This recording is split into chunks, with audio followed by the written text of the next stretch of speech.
All right, we all got the notification and we're now streaming live to YouTube. So Peggy, if you want to call us to order, you may. Thank you very much, Mr. Wood. I hereby call the meeting of the Natomas Charter School Board of Directors to order at 5:34. Zeba, would you take roll, please? Bet. Karen Harding Davis. Here. Sean King. Don't believe he's joined and I don't see him in the waiting room. Maria Mejorado. Here. Preeti Merchant. Here. Jennifer Morgan. Here. Ashante Norton. Here. Peggy Wheeler. Here. Jonathan Kaur. Here. Philip Nani. I don't see him either. That's it, Ms. Wheeler. That means we have established a quorum. Thank you. The next item on our agenda is for public comment on items not on the agenda.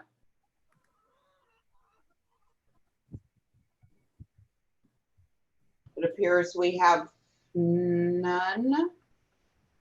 So could I go to items on the public comment for items on the agenda? And I believe we do have an item. Yes, there's one item for public comment, and I'll read it now. Thank you. I would ask the board to consider an additional requirement to Section 13, Communications to the Charter School Community. So far, all video or telephonic informational sessions regarding school openings has been scheduled during the workday. The sessions are advertised active and an opportunity for parents to ask questions. It is great that the sessions will be recorded and posted on the school YouTube channel, but that does not help working parents that have additional questions. I would add that the board add a requirement to Section 13 that requires interactive sessions to be scheduled after the workday, or offer 2 sessions, one during the day and one after the workday. Thank you for your consideration. Ms. Wheeler, just so you know, that item or that comment was for agenda item H1, which will be the first reading of board policy 0470. You can revisit that comment during that item if you'd like. Okay, why don't we do that? It'll be appropriate and we'll have the materials up in front of us at that time. Thank you, Dr. Ellis, for presenting it to the board. All right, can we get a quick review of our agenda this evening? Change orders have gone crazy, but we will get through them. We will get through them very quickly. Ms. Wheeler, can we have an approval of the agenda for? Yes, I'm just running through it so people know what they're going to vote on. Great. So if you'll finish looking at the agenda after the change orders, we've got 2 action items we need to dispense with, and a discussion item of the health and safety policy, which will be our first reading. If that is okay, then could I get a motion to approve the agenda? This is Karen, so moved. Thank you, Karen. Could I get a second? Second. Thank you, Jennifer. I will call your name for a voice vote. Karen Harding Davis. Yes. Sean King. Yes. Oh, yay, Sean. Glad you could make it. Maria Mejorado. Yes. Thank you. Preeti Merchant. Yes, please. Jennifer Morgan. Yes. Ashante Norton. Yes. Yes for me. Thank you. All right, let's go to the items on the agenda. As I understand them, you should have received your June 22nd board meeting minutes. Hopefully you had the opportunity to read them. It's my understanding that all of these change orders have been dispensed with. They're all either credited or charged As you know, we are done with the construction of the building, so we just need to approve these by consent. Done.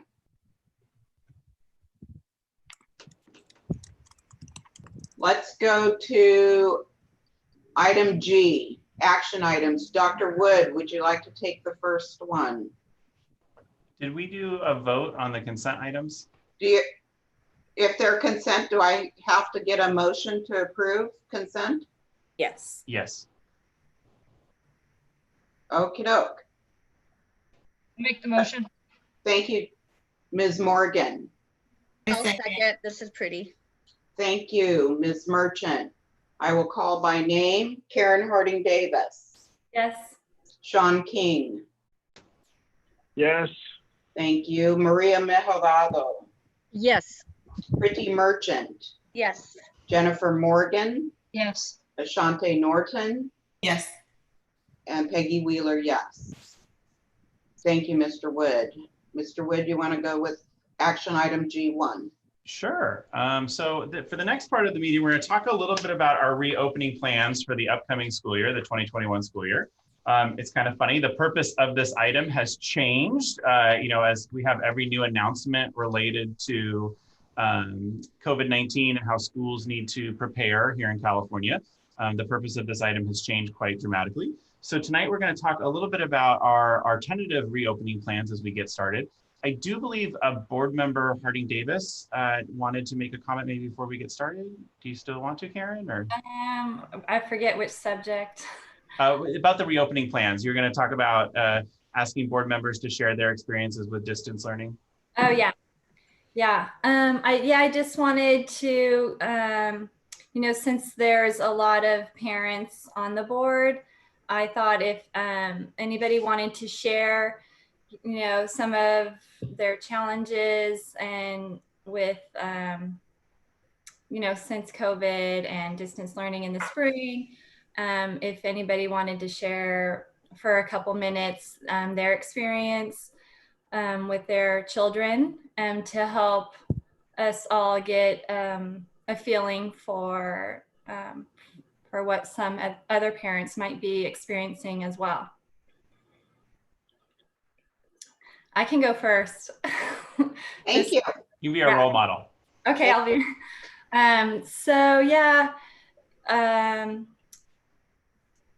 I know it was crisis learning and so much was going on for all of us and still is going on. I appreciate everything that the staff at Natomas Charter has done and will continue to do, tirelessly working so hard.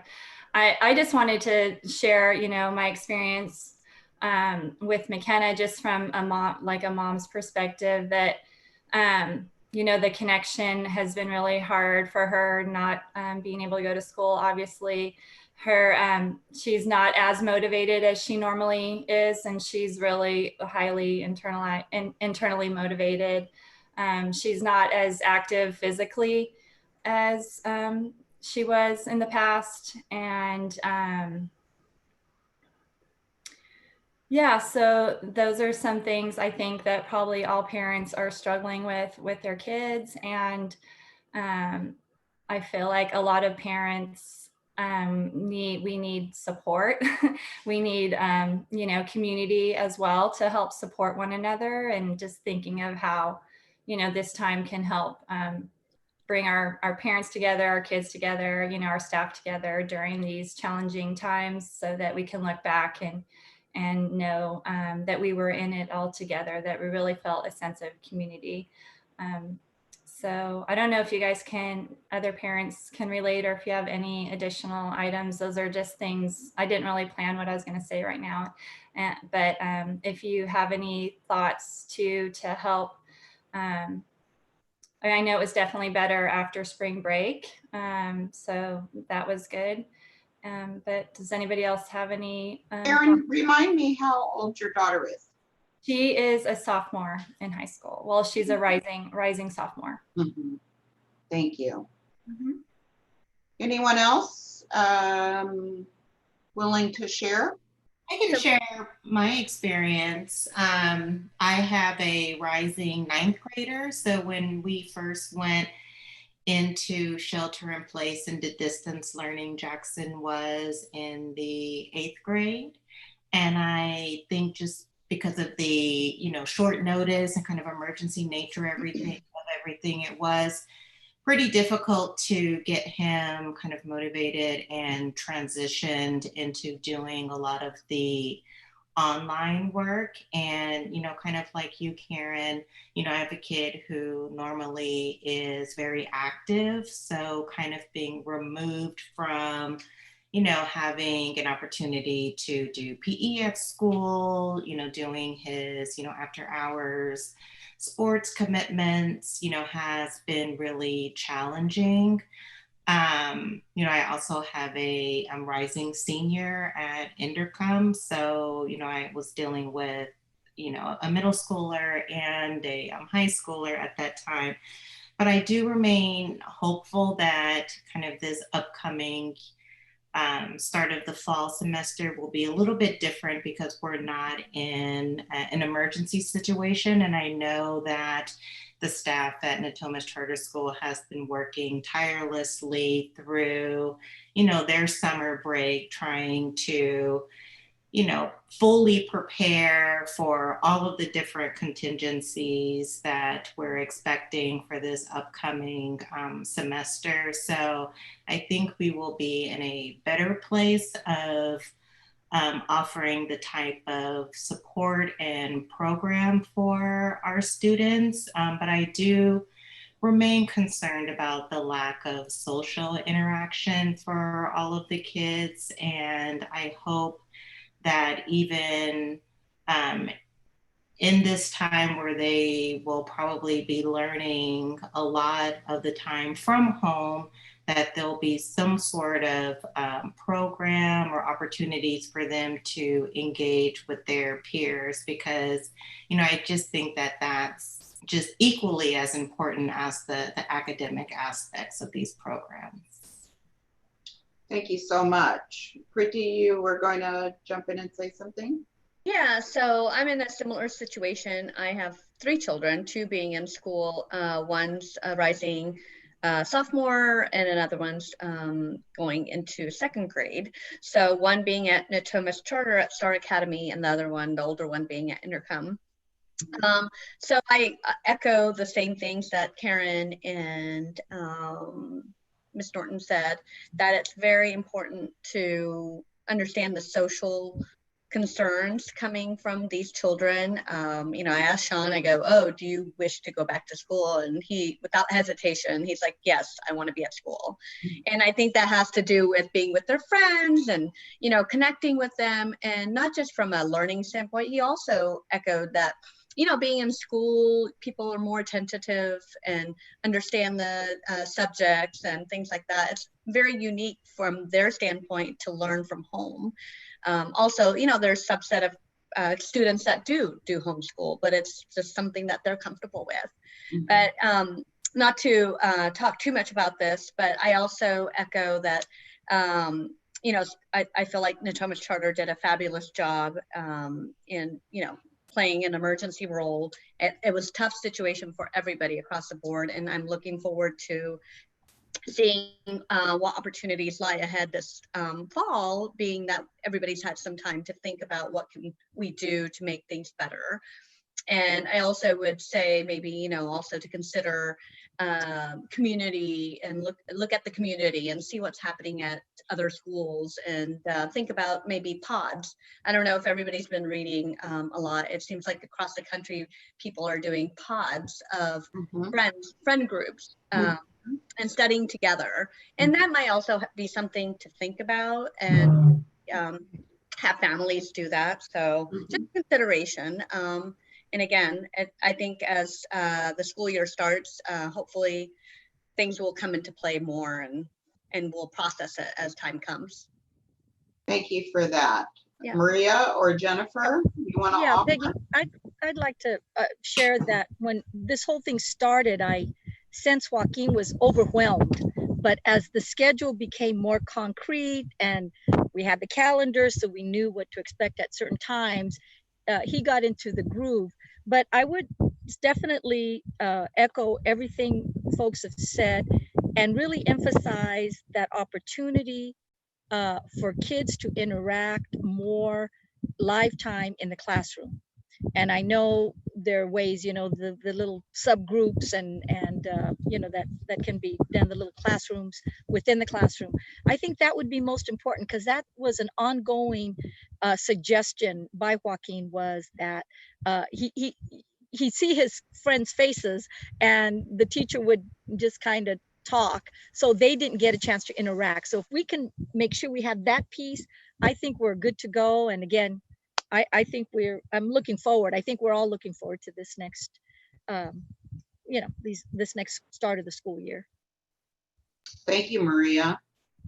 Jennifer. Yeah, so in thinking about our family, you know, being packed family, we've been actually preparing for a pandemic since my son was in kindergarten. Yeah. So this wasn't a huge adjustment for us. Now, I will comment, I have a rising sophomore, and then I have some rising 7th graders. And I do echo what everybody's saying about the social aspect of it. They're definitely missing that. They're more prone to boredom.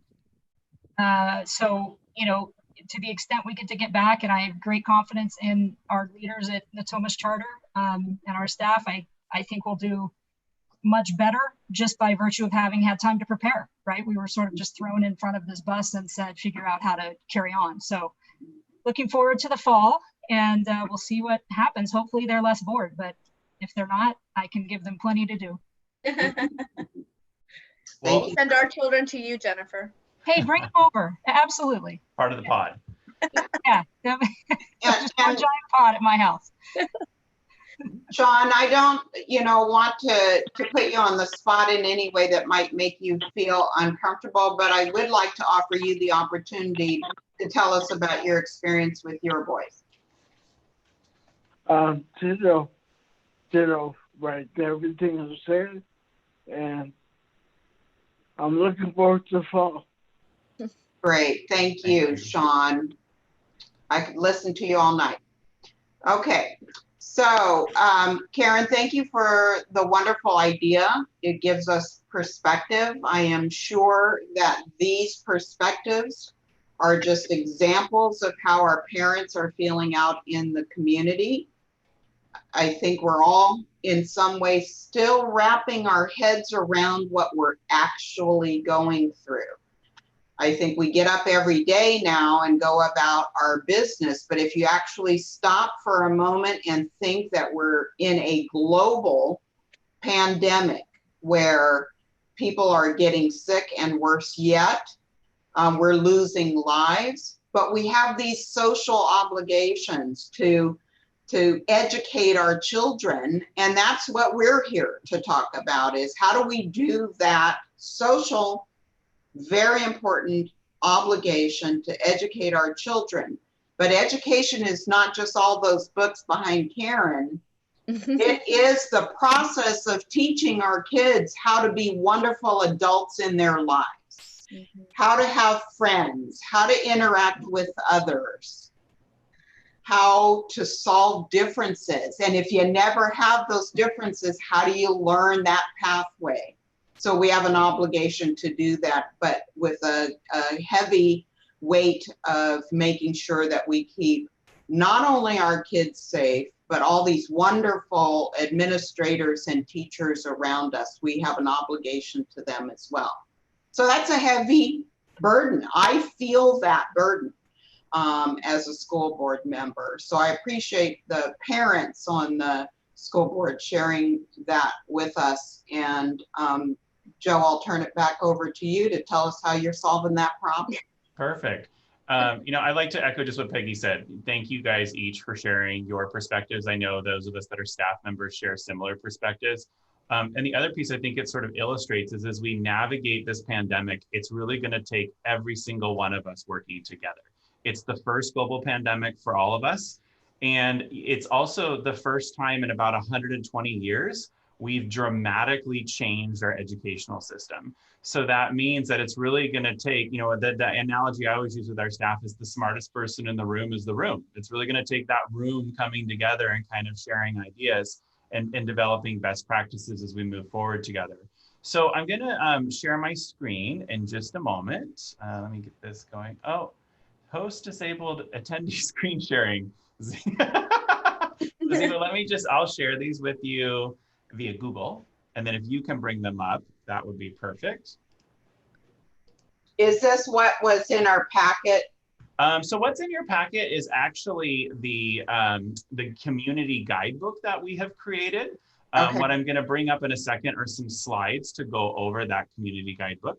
And really, this is our planning as of today. Things are changing dramatically. Even the copy of the guidebook that you guys received, that's been hung as an addendum on the website, on our board website, we're already in the process of editing it based on the latest information from the governor on Friday and other things that we've learned. So Ziba, are you able to bring up the presentation? And you're muted, Ziba, just so you know. Oh yeah, you're muted, Ziba. I made it able for you to share. Oh, you gave me the power. I didn't know I could. I'm learning as we go along. We're all learning. This is life in COVID era. We're all learning together. Okay, thank you, Ziba. I really appreciate it. So as I mentioned, this is our reopening plan and sort of status update as of today. So the objectives for our conversation is really just to update you guys about things that we've been working on over the summer. It's been about a month since we've seen each other. And talk about what planning we have for the upcoming year, along with the next steps in our planning. This is a draft 1.0. We're going to continue to solicit feedback from families, staff, and students over the next week or so, but also kind of keeping our eyes on the prize. We have 22 days until August 12th. So, we're moving fast and furious. Our theme for the year as a staff is brave leaders, brave learners. And I think it applies to everyone in our community, right? This global pandemic is an opportunity for all of us to be those brave leaders or be those brave learners. And what we've been talking about as a staff is it's important to find your squad. And you guys mentioned it as we were just talking now about your own experiences. That squad might be that neighborhood pod. It might be your friends that provide you some social emotional support as we're going through this. It might be, your husband or your spouse that brings a beverage to you periodically. But the point is that, you got to find your squad. You got to find that support group.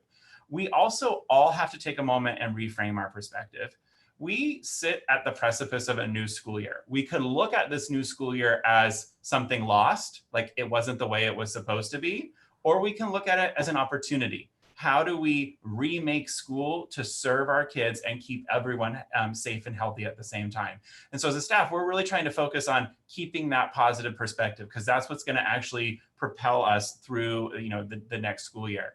And then the last part, keeping a hold of our guide. And so, our guides are the Natomas Charter School Charter, our curriculum, scope and sequence documents that we've developed, went right on my head, basically like our core beliefs as an organization. Those are our guides, and those things are not changing. We may be talking about doing school in a different way, but Natomas Charter still is Natomas Charter. That's not changing. So, our goals for reopening are basically these 5. We want to welcome every single student back to campus as soon as possible. That's something that we've been planning with since the very beginning, and we continue to plan with.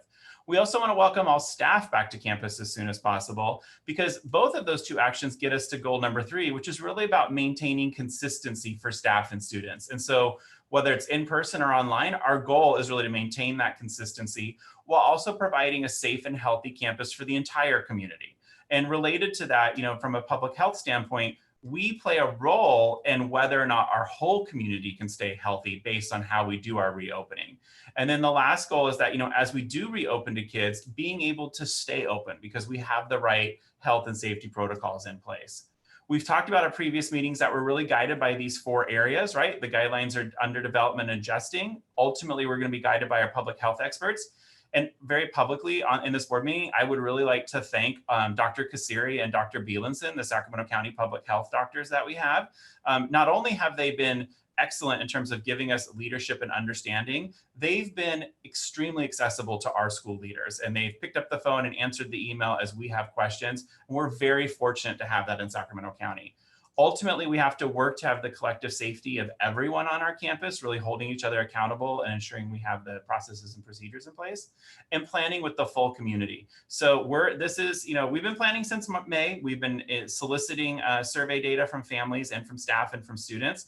That's continuing right up until we get started into the school year. And we'll even continue to refine based on feedback.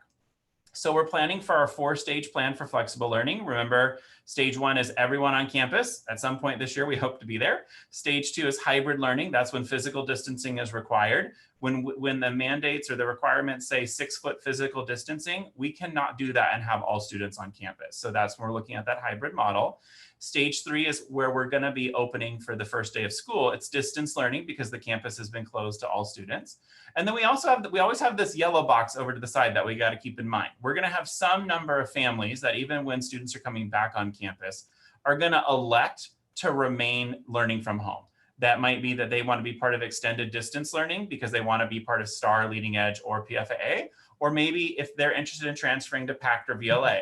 I will say both PACT and VLA are pretty much at full capacity right now. So we have some limitations in terms of people being able to make that move, but we will be able to offer the extended distance learning for all families. So since we last met, there's 4 areas we need to talk about because they very much inform our plan. What's happened with COVID-19 in our community. We had our first COVID-19 experience on campus and we learned a lot from it. Talk a little bit about why are we pivoting to distance learning as a county and what are some of the guidance around that. And the biggest part though, is we have new legislation that has defined distance learning. And I put it there as a little sub bullet. The legislature has formally created a new form of instruction called distance learning, but virtual school might be a better phrase, there we go. The distance learning we're going to be talking about for this upcoming school year looks nothing like the distance learning from the spring. I think it's better to almost tease them apart and say crisis school or crisis teaching is what we experienced in the spring. We're all figuring it out. We're all doing the best job that we can. Now we're able to plan with some more intentionality. And so this version of distance learning is about virtual school. So just in terms of where we're at with COVID-19, I'm sure some of us track this data more often than others, but ultimately we are not reopening to students because our cases are far too high in the community. This graph to the left here, these little red bars show where, this is Sacramento County at different points in time. So this is when we closed. This is when we had our May staff meeting and we're in the beginning of May where we started doing some planning. Oops, sorry. This is when we had our May board meeting and then our June board meeting. And to be really honest, at our June board meeting, last time we were together, I strongly believed we would be coming back and talking about a 5 or a 4-day attendance model for our students. But you can see from June to July how exponentially the cases have grown in Sacramento County. And fundamentally, that's what's preventing us from opening to students. We need the entire community to come together to really combat this virus and do everything that they can in their daily lives so that we can open schools to students. Our test positivity rate is at 6.6 as of today. That's better than the red alert 8%, but it's definitely not below 5% where it needs to be. And our current ICU beds here in Sacramento County, we're at 15%. When we last met in June, it was almost 40%. So that's a huge difference. And this is why the public health doctors are really calling for all schools to open up with distance learning. The second thing I mentioned, we had our first COVID-19 experience on campus. And I asked the employee, she said it was completely fine to share this with you guys and the public. But basically, here's what we learned from that experience. It's an asymptomatic case. And that's going to be a lot of what we experienced with COVID-19, right? People aren't always demonstrating symptoms. But we had no on-campus transmission. And the reason why we had no on-campus transmission is because the individuals in the office were wearing face masks, they were physically distancing, they were following all of the rules. So it was a real lesson that the guidance works. We also learned that really exposure is about, are you within 6 feet of someone for greater than 15 minutes? And so, passing by someone, that's not necessarily an exposure. It's really having a little bit of an extended time with them and making sure though that you're wearing your mask and you're staying physically apart. The first question that public health is going to ask us whenever we call them is, how well were the employees or students adhering to the guidelines? Because that drives everything in terms of their recommendations. But similar to what Sacramento County Public Health is advising schools, we experienced as well. Part of why schools are not opening is we have very limited access to testing in our community, and that's resulting in significant delays in results. When we went through this with the staff, all of us ended up getting tested. Most of us did not get our results for 10 to 14 days. And what the public health doctors in Sacramento County are saying is that when we're talking about schools, if you come to me and say random student in a classroom tested positive for COVID-19, we can't just send the rest of the class to get tested or the teacher to get tested. We have to close the whole school or that whole class down. So we're advising everyone to start with distance learning until we get the case counts down and we can build up our testing.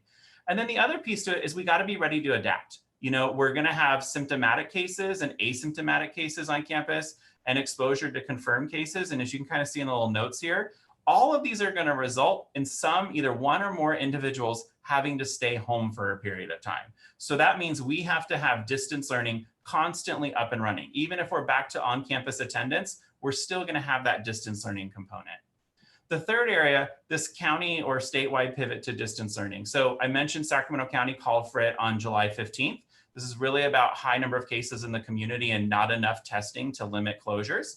So what Sacramento County Public Health is currently telling us is to plan for distance learning for the months of August and September. They're hoping it's going to be sooner than that, but that's basically what they're kind of planning. And then Governor Newsom and California Department of Public Health came out with updated guidelines for the whole state on Friday, which is really about schools cannot open unless their county has been off the monitoring list for 14 days. When we do open, we have to have 6 feet physical distancing to the greatest extent possible. We need to look for opportunities to have stable cohorts. That way, if a group has to go home sick, we can limit it. Face coverings are required for all 3rd through 12th grade students and strongly encouraged for K-2 students. We'll be doing wellness checks as people come onto campus, and we should always be prepared for a closure. There is, in the new guidance too, there's actually a little mention of waivers about having small groups of students on campus and elementary age students on campus. Ultimately, it's up to the Sacramento County public health officials to make that determination. So we've actually already reached out to them because we have some ideas for how we want to support students or especially our elementary students and our special education students. And so we're waiting to hear back from them on if that's even a possibility. And when we do open to students, we're probably looking at surveillance testing of staff. And what that would entail is maybe a quarter or half of our staff going to the regular county testing clinics that already exist in the county to get ongoing COVID-19 testing. The public health would really like our assistance as schools in trying to manage and identify how much virus do we have in the community. And when we do have closures, they're going to do the best that they can to really isolate the closure to an individual classroom or maybe a grade level of students with the hope of trying to keep the school open as much as possible. So that's really what they're going to be doing moving forward. The public health officials are really recognizing that while we have all of these health and safety concerns around COVID-19, schools are important pieces in our community for academic growth, along with social emotional growth and other support, and we need to get them open. So then the fourth area. So the legislature has defined distance learning or virtual schooling. And this is really what's going to drive us moving forward. So it talks about instruction in which the pupil and instructor are in different locations, and the pupils are under the general supervision of a certificated employee. Distance learning may include, but is not limited to the following: live synchronous, oh my goodness, my mouse keeps moving this slide, sorry. Live synchronous interaction and check-ins with pupils, video or audio instruction as the primary means of communication, and the use of print materials when needed. Really, when you look at the intent with distance learning, it's been defined for only 1 year. And really the goal is to have students connected to their classroom as much as possible for the purposes of interacting with the teacher and the purposes of interacting with the peers. And so that drives a lot of what we're doing. The color coding to the left, the yellow and blue makes green, like the old Ziploc commercial, is very intentional. So the yellow area, in-person instruction, that's existed for a long time, and those rules still apply when the kids are here. Independent study has also existed and still exists. Distance learning is this new hybrid that takes some elements of in-person instruction and some elements of independent study and carves out a new type of learning from a legal standpoint. Also realize that distance learning only legislatively applies to site-based students. So it only applies to STAR, Leading Edge, and PFAA. PACT and VLA still have to follow all of the independent study guidelines that they've always had in the past. But there are elements of, if you will, distance learning spirit that might show up in what they're doing. For instance, workshops that we would normally have for PACT and VLA students are going to be virtual, like you would do with distance learning students, because we can't actually have the students on campus. And this is this completely new instructional model that's really only going to exist for this school year. So some key elements of distance learning. In-person and synchronous instruction are a priority. We need to get schools open as soon as we can. And while they're closed, trying to keep students and teachers connected. We need to ensure all the students have digital connections. So that could be computers that they already have at home and internet access that they already have at home. Or like we already are planning, we're purchasing Chromebooks for all of our TK through second grade students and iPads for TK through second and Chromebooks for third through 12th. And then where families don't have internet access, really working with them on what are options in the community, or we have some mobile hotspots that we're purchasing. Having daily live interaction, taking attendance based on work completion. So that's going to be a little bit different.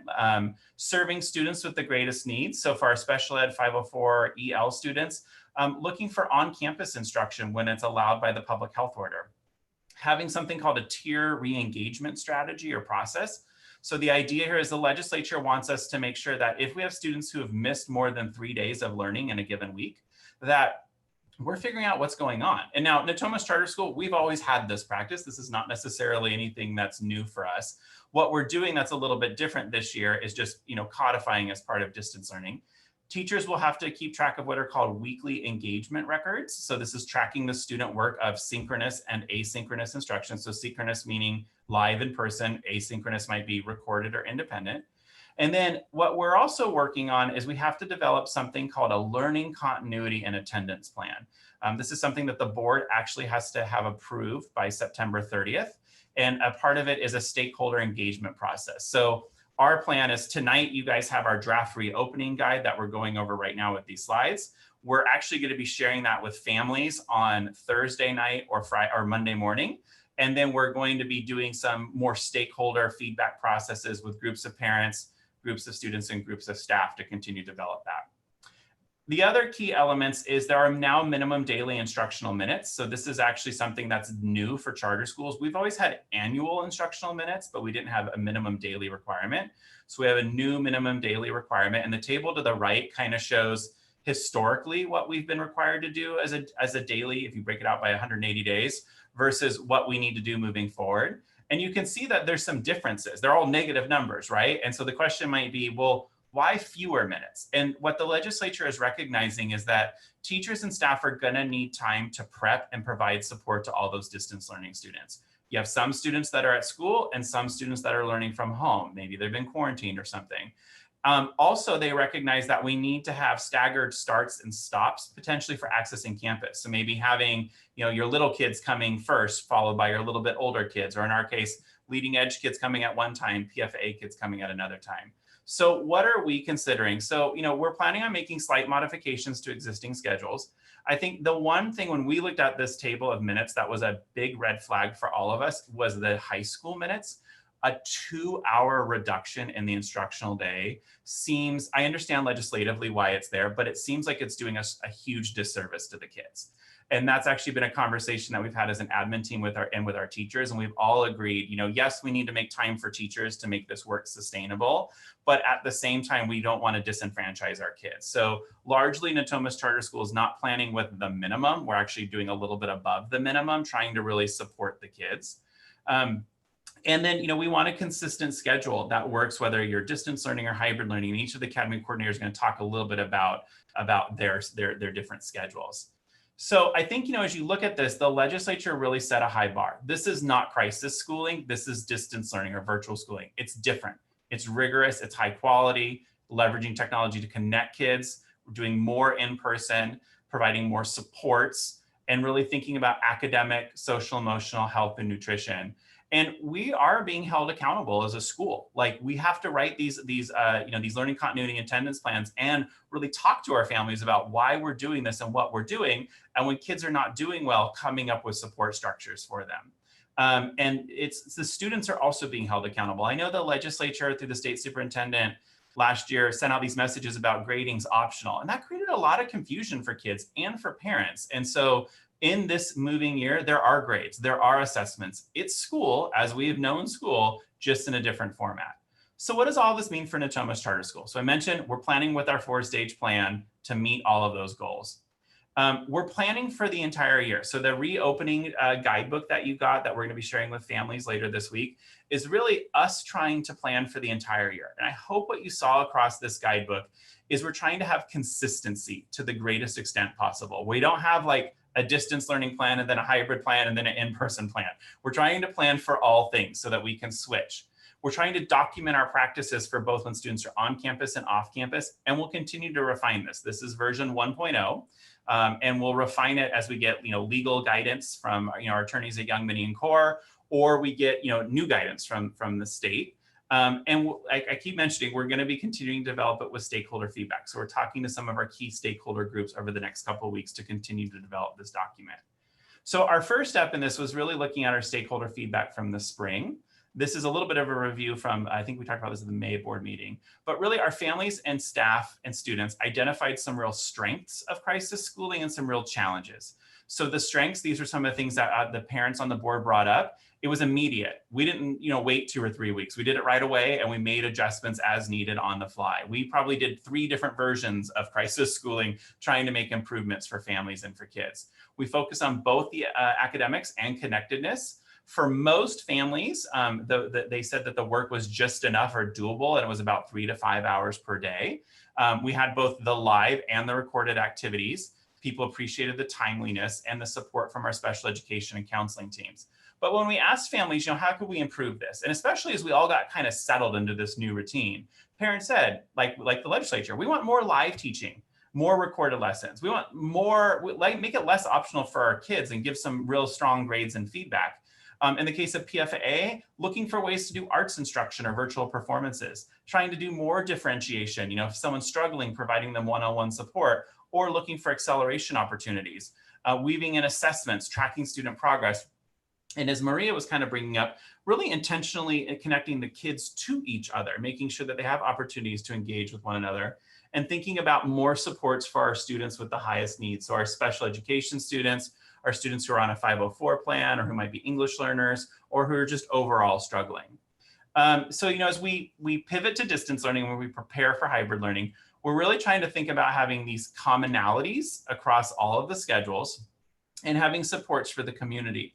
So some of the supports we're talking about for students are having distance learning hubs. So even when we're in distance learning, what we're asking public health right now is, could we create opportunities for our highest need students to come to school and get support from staff in very small groups? We're talking about groups of 2 to 5, of course, wearing masks, physically distancing, all of the great latest public health guidelines, but to get that support, because we know for some students, distance learning alone at home does not work, and we would prioritize our highest need students.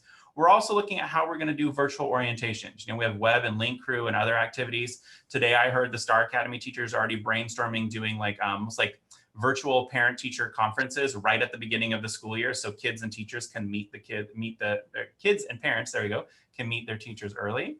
And then for our families, looking at parent support meetings and workshops that'll be going throughout the year, virtual back to school nights. Thinking, once again, this is a public health question. Can we provide base on our campus? We've been doing it over the summer and we've done it really successfully. Are we able to still do this? And if we did that, could we prioritize childcare for our essential workers, which would also include our employees who are essential workers? And then that gets to the employee part, thinking a little bit about how can we do extended professional development and planning days to really get them up and running with all of this? Do we have any ability to provide childcare, based on the latest public health guidelines?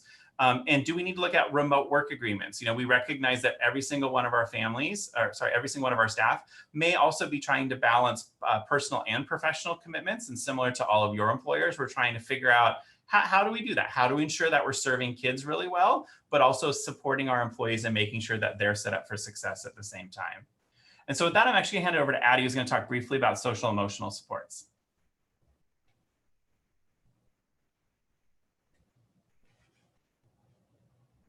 So just quickly, when we look at the social emotional supports when we return back to school, it was important for us to have both individual and small group meeting opportunities.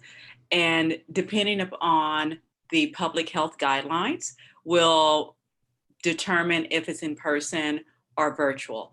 As much as possible, as many of you know, anything dealing with social emotional, it is a high touch job. It's not one where you're behind the screen, because we look for body language and nuance, and you can't always pick that up behind the screen. So as much as possible, looking at individual and small group in person. There's also going to be workshops and lessons built into the school day. So at STAR, the social emotional counselor actually has opportunities to lead her sessions with all the classes. So it is all TK5 will have the opportunity to have access to the social emotional counselor. At PACT, the social emotional counselor is doing workshops there. At PFAA and Leading Edge, in the production class, now known as homeroom, as well as advisory, the counselors will be working with the teachers on different types of social emotional activities they can do, as well as leading some of those. And the same would take place at VLA. We're also looking at support for families. As was mentioned in the beginning, when Karen and all of you were sharing about your experience as parents, we understand that families will need some support around how best can they support their child. So having family support groups, really figuring out what that look like. It was similar to what Jennifer was saying about the pods. What could that look like? There they go. And a lot of collaboration and consultation. And then support for staff is also looking at how do we provide family support groups for staff. And that's less about them as teachers and somewhat about them as parents. As being parents themselves, they need some of those support structures that we're doing for families on how do they navigate being a parent and a staff person successfully, and once again, collaboration and consultation. I mean myself. Thank you, Dr. Ellis. I appreciate that. Let me go click over here. So then Laura is going to talk about teaching and learning supports. All right. So we have been really focusing a lot on, what are the professional development needs that our staff need, especially with all of the new requirements and this new idea of distance learning. So, we've definitely have our safety team that has been working to come up with what are the health and safety things that teachers need to know about how to be safe on campus. I know we have a student group that Ms. Goldman has been working with to develop student-created learning tools for students to learn about the health and safety. We've been looking at instructional strategies since last spring.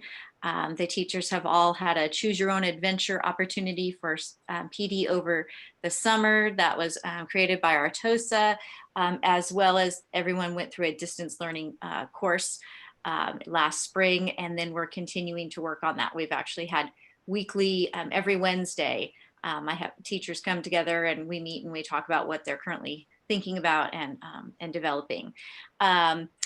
Let's see, Addie talked a little bit about the social emotional learning supports and how the student services team are working with teachers and providing some of those supports, and then working with teachers just to see, how can they support their students as they're going through this. We are developing a whole lot of distance learning requirements and attendance requirements trainings. I've been meeting with coordinators all today, looking at how can we train the staff on all of these new requirements and ensuring that they're planning for distance learning, and then they're just flipping that over to a hybrid model if we move to hybrid, so that it's not a whole new system. It's just, okay, how is this going to happen when the kids are, in class part of the time, and then when we come back full time, then it's just a continuation of it, so that they're not separate disjointed plans, so that we can really be agile in this situation. The distance learning requirements, boy, it's been so fun going through all the SB 98 requirements, talking with our lawyers. Lisa, of course, has been great in sharing some, resources with us. And so we've been developing a tiered re-engagement process, as Joe mentioned, to ensure that we are looking at how students are able to access the information and performing weekly engagement records, working on that, making sure it's hitting all of the requirements, and that'll be part of the training that the teachers get. And we're also adding into this reopening plan, what are the expectations of the different stakeholders? I know a lot of parents are wondering, what's expected of me in this next year? You know, how is this going to be different or similar? And so, you know, putting in what are we expecting parents to do? What are we expecting students to do, and teachers and things? So really making that clear. And then with that, adding in professional development time for the parents, or parent development time, where we're giving them supports and instruction on that to assist them in doing that.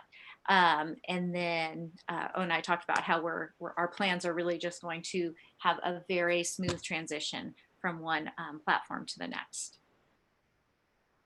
I did want to share, because, you know, I know everyone, when we last met, were very concerned about, you know, the summer slide and the COVID slide. And so we have quite a robust summer learning program this year. And so I got some of the stats from that. We have in our elementary and middle school, the students are kind of doing it like this journey with different badges they can win. It's very night themed adventure. And so we have, you know, over 500 accomplishments logged, which means that they've hit different levels.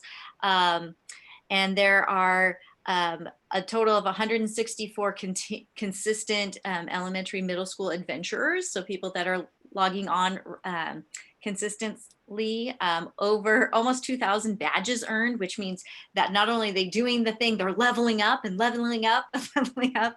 And one I wanted to highlight was the Wizards Reading Challenge. And so this is getting kids to just read on a regular basis. And so to get an accomplishment, you have to do chunks of 75 minutes. So we have 334 accomplishments. I mean, it's really cool. The kids are getting into that. As a part of that, also, some of the choices were to do the iReady reading and math participation. And so I have here, you know, the elementary and middle school math minutes that the students have been putting in. And so definitely we see our elementary schools students digging right into that iReady. It's not as engaging for the middle school. I see from all the numbers they're more into doing the more hands-on adventure type things. So that's great. High school is set up a little bit different in that it's not the child like adventure thing. It's more like you do things and then you have an option to post it on our Padlet Flipgrid thing. So we have 14 posts on there, but we have 139 of them that are communicating about activities just in different formats, because of course our Padlet Flipgrid is probably not cool enough for everybody to want to post on, but that's okay. As long as they're doing their own communication, that's and participating, that's what we want. So I really give kudos to our, Library Media Center crew, Ms. Prettle, Ms. Kelly, and Artosa, Tammy Imgarten, because they have put a ton of work in there. And Ms. Kelly has been meeting with students throughout the summer, doing check-ins, you know, cheering them on, sending them little badges. So they're really, really engaged in making sure that kids are staying tuned in. So, and then let's see, I think the next slide, I'm going to hand it over to Melanie. So Melanie's going to talk about special education supports that we're thinking about. Okay, so for this upcoming school year, for both special education and for English language learners, we have a new saying, which is collaboration, consultation, and communication. So at this point, we're still compiling guidance from CDE, our SELPA, and other charter school leaders. But I will say at this time, honestly, there is a big question mark around special education and how we really support our highest need students in these dynamic times. IEPs were not written to be delivered in a pandemic. Most IEPs were not written to be delivered virtually. So there's just a lot of questions around that. And everyone is trying to do the best they can with all the information that they have, but we're continually seeking more guidance. What we have seen that's consistent with all the trainings that we've attended is parent communication is the #1 priority. And that's what the state government's saying. That's what the federal government's saying. For special education, making sure that the parents feel involved and that they're part of the students' decisions at this time. So for this school year, we do plan to start all of our services virtually for special education. Looking at our incoming numbers, it looks like we'll have likely over 200 students with IEPs starting the school year. And because of that, we are looking at virtual services because at this time we cannot implement all the health and safety guidelines and still see students in person. And our goal is definitely to see students in person, but we also have to balance that if the school year is starting virtually as an inclusion model, the students will actually be more included in their classrooms and in general education if they're also being served in the virtual model.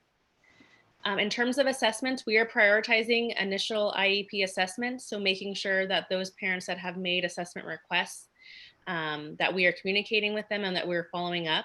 We have purchased a virtual assessment platform, which our staff members are beginning training on. And we are also looking at if we can do one-on-one in-person assessments, and we're still getting further information on that. And then we're also prioritizing our spring 2020 triennials. So we did end the school year with some triennials that we needed in-person or virtual assessments for. And at the time we were not able to complete, just as many other schools in the nation. So we are still monitoring those. And then we also have all of our upcoming triennials, assessments, deadlines, just like our typical school year. So this is a year where we're going to do the best we can with the time that we have. And we are not alone in it, at least with all of these assessments. And then our goal, just like with everything else, and just like Joe has been saying, is to develop systems that will support all learning formats, knowing that we might be supporting students virtually, knowing that we might be supporting students in a hybrid model. We really do, for special education, have to kind of really rethink what does special education look like and what can it look like right now during these times. So for the English learners, very similar processes. We are working with the LPAC, which is the English Learner Assessments, and the state, and trying to figure out how we're going to be doing that starting distance learning. I'm actually working with other charter school and district employees through SCOE this Friday so that we can all brainstorm how to make this happen and what we need from CDE. But really, you know, we're looking at the same type of thing, you know, collaborating with teachers, you know, making sure that we're communicating with parents. And then as we see needs arise, then, you know, possibly, you know, getting kids together. But we definitely want to ensure that the students are a part of the traditional class format first and foremost. So very similar setup, but keeping in mind how we can have the best support for all of our students. And so as we, you know, transition into hybrid, you know, as we're thinking about hybrid, right? Like we're going into this time period right now where we're starting with distance learning. From, you know, your public health crystal ball is as good as my public health crystal ball, but what we seem to be hearing from our local public health officials is that we should probably plan for this for a month or two. So maybe for the entire first quarter. And so, you know, we're trying to think of distance learning, but then getting ready for hybrid learning. And so Laura's going to kind of go over with us what we're thinking is going to be our base model for hybrid learning, but we're going to continue to get feedback from parents about this. Yeah, so you guys saw our hybrid double days attendance model. And so this is, you know, just a reminder, it's looking at students going to school about 8 to 3-ish on Monday, Tuesday, if they're in group A. Everyone is working from home on Wednesday, where we do our deep cleaning. And then on Thursday, Friday, group B is at school. And so on the opposite day, when group A is at school, group B is at home. And what this does is this really allows all the students to access the campus. It allows us for, you know, more of a traditional feel where they're a part of the class, they're in the classroom, they're having that social connection. And it allows for supporting the students, because we do have, at the end of the day, the IS support is for the students that are not at school that day. They have office hours with their teacher. So if you're working from home that day, you can still access your teacher at the end of the day with your questions. And I've been working with all the coordinators on this and really looking at, you know, what are the ways that we can gather those questions and have, you know, have that be the most productive time with the teachers and the students. Because we would have half the students, we're able to meet the 6 feet physical distancing. We're really making sure that when the kids are on campus, we're able to follow all of the guidelines for their health and safety. The challenges are that they're only there 2 days a week. In a perfect solution, we would have everybody here 5 days a week. We're just, I don't know, we need to be double high or something to have kids floating in the air to make that happen. It does cause families to need to have childcare plans or daycare plans for those opposing days. And I know that we're all very aware of that and trying to see what we can do to support them. The independent learning on Wednesdays. But, I think that our staff are really poised and focused on how can we make that the best use of the student time, and what can they plan for those students. We are looking at how are we having families sign up for different shifts. We've already got a survey that we've got prepped ready for families to share, what is their preference? You have a preference of A, B, you want to do distance learning, that type of thing. We can't, guarantee it, but we want the families to have input on that. And then if, say you have 30 kids in a classroom, that's 15 spots in the A group and the B group, and you have 5 kids, that are doing distance learning all the time, that means that we're only going to have about 12 to 13 kids in class in each day. So that leaves a couple of open seats. So we're really looking at, if we have open seats, how can we fill those, and who would be the students that would benefit most from being in those seats and getting that 5 days a week of support, and making sure that that's equitable.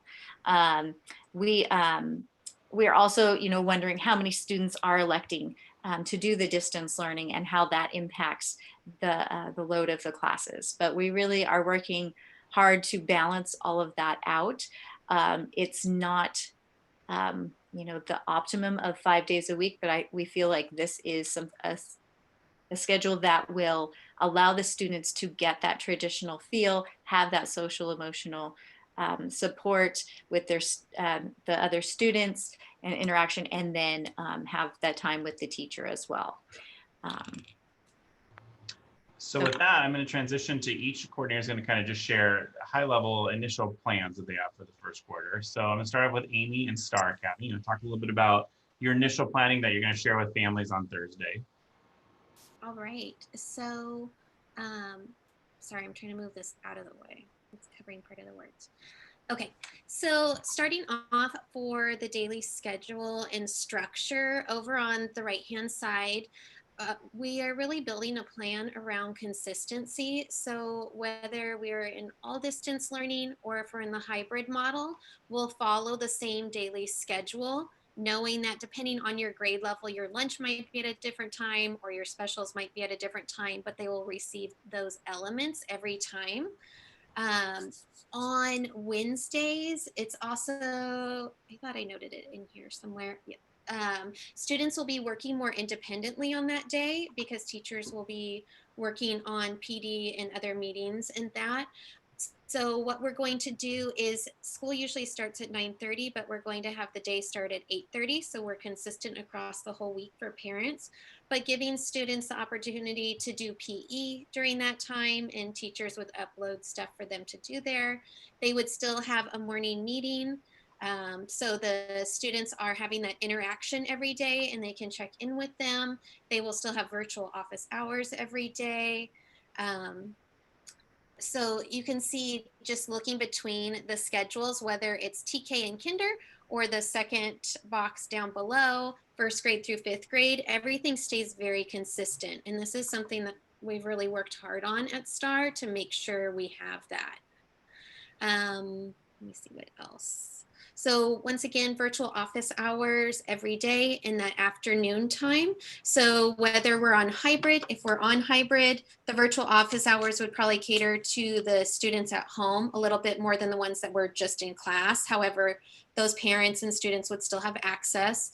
And then if we're on full distance learning, which we're set with right now, they'll have those office hours every day. So parents could check in. Since we have young kids, it might not necessarily be the student, or students can check in with the teacher, and they could do it whether it's a group of students meeting with them, or they could meet individually, and just keeping it flexible to see what the class needs and what the students need. What else do I have? So academic supports, I know something that came out on our parent Facebook page, and then also in surveys, is people are very concerned about the differentiated instruction and meeting the needs of their individual child.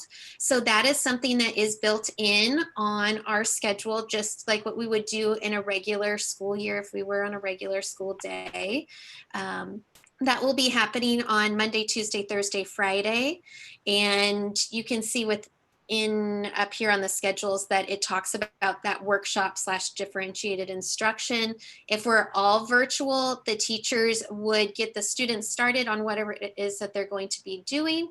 And then they would pull a virtual mini group to work with during that time. Once again, the virtual office hours, and then also using our iReady program for both math and reading, because that really adjusts to where the student is at, and teachers can assign different topics or standards within that program. So depending on what they're looking for with the student, they can really tailor that piece to them, but yet they can work independently while the teacher's working with a small group. And that would also be used during the hybrid model. Just the teacher would be able to work with half the kids in person, while the students at home on their virtual day, they would be working more than likely on an iReady lesson in math or reading. And then the next part with building community connectedness. For that, we are going to continue with our Kind Kids Club. This is actually also built into our schedule. So every class, just like they receive art and Spanish and library, Kind Kids Club will also be in part of that, whether we're on the hybrid model or we are on the full distance learning. So that's one piece. We are going to be planning out virtual family nights. These will be fun nights that obviously will be virtual. It could be having Sammy Circuit come in, or different opportunities, but something fun that families can do live with the whole school community. And then virtual parent nights. These are nights that we're planning out to help the parents with how they can help their child. So we might have one that's tailored to math and showing how the math program works, and having teachers involved in that so they can better support their student, or it might be something on reading or assessments. It just depends. So we're still working on building that, but just really giving the parents more tools and really collaborating with the school on their child's education.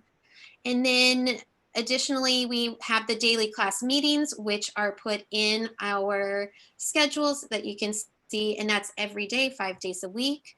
And that might include SEL, so social emotional learning lessons. It might be mindfulness, or it could be just a class check-in. Any of those elements are going to be put into these class meetings. And then we're also going to continue our monthly art challenge and STEM challenge, well, adding in STEM challenges with this. If you're on our parent Facebook page, you may have seen the art ones from Emily, and they had a lot of fun with it. And it really built a lot of community during this time. So we want to make sure that we continue that part too. Thank you, Amy. And then Amanda's going to talk a little bit about Leading Edge. Is whoever's screen sharing, is it possible to refresh really quickly the slides? Because I updated that schedule image, if it's possible. If not, no big deal. Maybe that was a bad request. It's coming. It's a little slow for the moment. Thank you. I was working on the slides for our parent meeting on Thursday, and I was like, oh, this looks better. Share with you guys. So I want to say that I'm strangely excited about all of this, and you all will see me and think I'm crazy, but you know, been working with the teachers a little bit over the last couple of days, and they are really excited to keep getting better at how we do this, and I think it's I think they're excited. So you know, as far as Leading Edge is concerned, we really are going to try to move forward with school as normal as much as possible. And so I had talked earlier in the year that we were already planning to move to a 7-period block schedule 4 days a week, and we're going to continue with that. And you'll notice I made the schedule look weird with Wednesday at the start of the week, but this is part of how we're going to help kids really stay on track no matter where they are, either at school or at home. So we're going to have students following a daily structure. For the most part, they have 4 85-minute block periods daily. On 2 of those days, periods 1 through 4. On 2 of those days, it's periods 5, 6, and 7, with part of that being homeroom and learning lab time. I'll talk a little bit more about those, but homeroom, we're just rebranding production. At this point, nobody remembers why it was called production, and I thought it was a nice time to rebrand a little bit. And learning lab is that bonus time concept that I talked to you guys about earlier this year. That was the name the staff voted on for it. Remembering also in this model, students have STEM, which is science and math combined, and humanities, which is language, arts, and social studies combined every day. And then they have their electives like PE, what's our class called? Expressions and technology every other day. So they're getting a lot of instruction. We're going to try to make that virtual period feel like a normal class period where you would start and end with whole class instruction, and that's where we're going to see students logging in live. And then the in-between part will differ depending on the teacher, but I think what we're expecting, sorry if you hear my child screaming, we're expecting to have between 20 minutes and half the period of live whole class instruction, and then in the middle of that, having small groups and self-paced work. We have a lot of tools that allow students to work collaboratively in small groups, to work in discussion sections. If you're in a leading edge classroom, normally there's not a whole lot of the teacher standing up talking in front of the whole class. So really trying to structure that time so that it mimics what they're used to and gives a lot of, like what Maria was saying, that opportunity for interaction in that peer-to-peer collaborative space. If you look at the schedule anywhere that it's light gray, those are office hours, so times when staff is available to support. Anywhere that it's red, that's like a structured instruction time. And yellow is where it's that completely self-directed independent time. And so you can see we have a lot less of that when you look at it this way. What else did I get? Learning labs. So that's that bonus time idea I talked about earlier. That's where we're really going to focus on even more extra support for any gaps that we might see along the way. At the start of the year, that's probably going to use some iReady, but we'll build in small group instruction. We're going to build in a lot of small group support for actually how to do distance learning at the beginning of the year. And the other thing we're working on for Wednesday is this self-care and smart start time, where we have some really structured, guided ways for students to start off the week in a good space and know what their stuff is and get prepared for the week. Connectedness is going to be a huge piece. Homeroom, that advisory home-based time, that is going to be students' pods. It's going to be a group that they spend a lot of time connecting with. You'll see we have 3 times a week where that group is meeting together. That's where we do our SEL curriculum. That's where we're going to do all of our fun grade level games and challenges and all of that. We're planning some great things for orientation. Seema will talk, maybe we'll talk about it, but Seema and I both met with web and link crew leaders today, or the staff today, and are really excited about kicking off the school year strong with that. And then whichever awesome person said parents need support too. I've been thinking a lot about that. I've talked about my desire to have a parent support group, much like the one I had when my son was an infant. And I'm hoping to set a little bit of that up with the parents to kind of build that connectedness and support within the parent community too, starting with some regular, just like information sessions. Hey, how are you getting your kid to log on to Schoology? And oh, that's where that link is. Like some of that at the beginning of the year, but I'm hoping, and maybe some people in this group will volunteer to help me with this, to evolve it into kind of a parent support corner and figuring out how to do that. I think that's it. And then Seema is going to talk about PFA. Hi, everyone. So our schedule is going to look very similar to the BEL schedule that we have normally as it is. We are staggering our start times so that we can work with leading edge. So we're starting at 9 a.m. and we're going to go until 3 p.m. We're going to continue with our block schedule. So on Mondays and Thursdays, we will have periods 1, 3, 5, and 7. And then on Thursdays and Fridays, we're going to have 2, 4, 6, and 8. And we're also going to have advisory check-ins and checkouts in the morning and then in the afternoon. The advisory check-ins in the mornings will be on Wednesdays, and the checkouts will be in the afternoons from 2 to 3 on Wednesdays as well. The morning check-ins are going to be used more for making sure that our teachers are checking in with all of their advisory students and also giving them a chance to connect with them. And then the checkouts are going to be used in collaboration with student services so that we can really work on connecting our students with each other virtually and or on campus when we're in our hybrid environment, and then also making sure that we are working on team building and mental health as well. In a typical class period, we're looking at about 75 minutes per period. For the first half hour, we're looking at live instruction. So whether they are in cohort A or cohort B, when we're in the hybrid, all students will log on or be in person for the first half hour. And then the next half hour will be used for independent practice, breakout rooms, collaborative learning, project time, hands-on learning. And then we're going to have a last 10 minutes to be used for closure. I think it's really important that all students check in and also check out with their teachers each class period. And then we're also going to be having lots of academic support. We're going to have virtual office hours every day for students on campus and off campus as well. Office hours, as you can see on the schedule, will go from 3 till 4:15. And then we'll also have small group instruction during independent work time, which is the second part of the half hour of each of the class periods. And then Wednesdays will also be used, which is why we have our check-in to support our students and then connect them with any of our counselors or other teachers if they are struggling in any of their classes.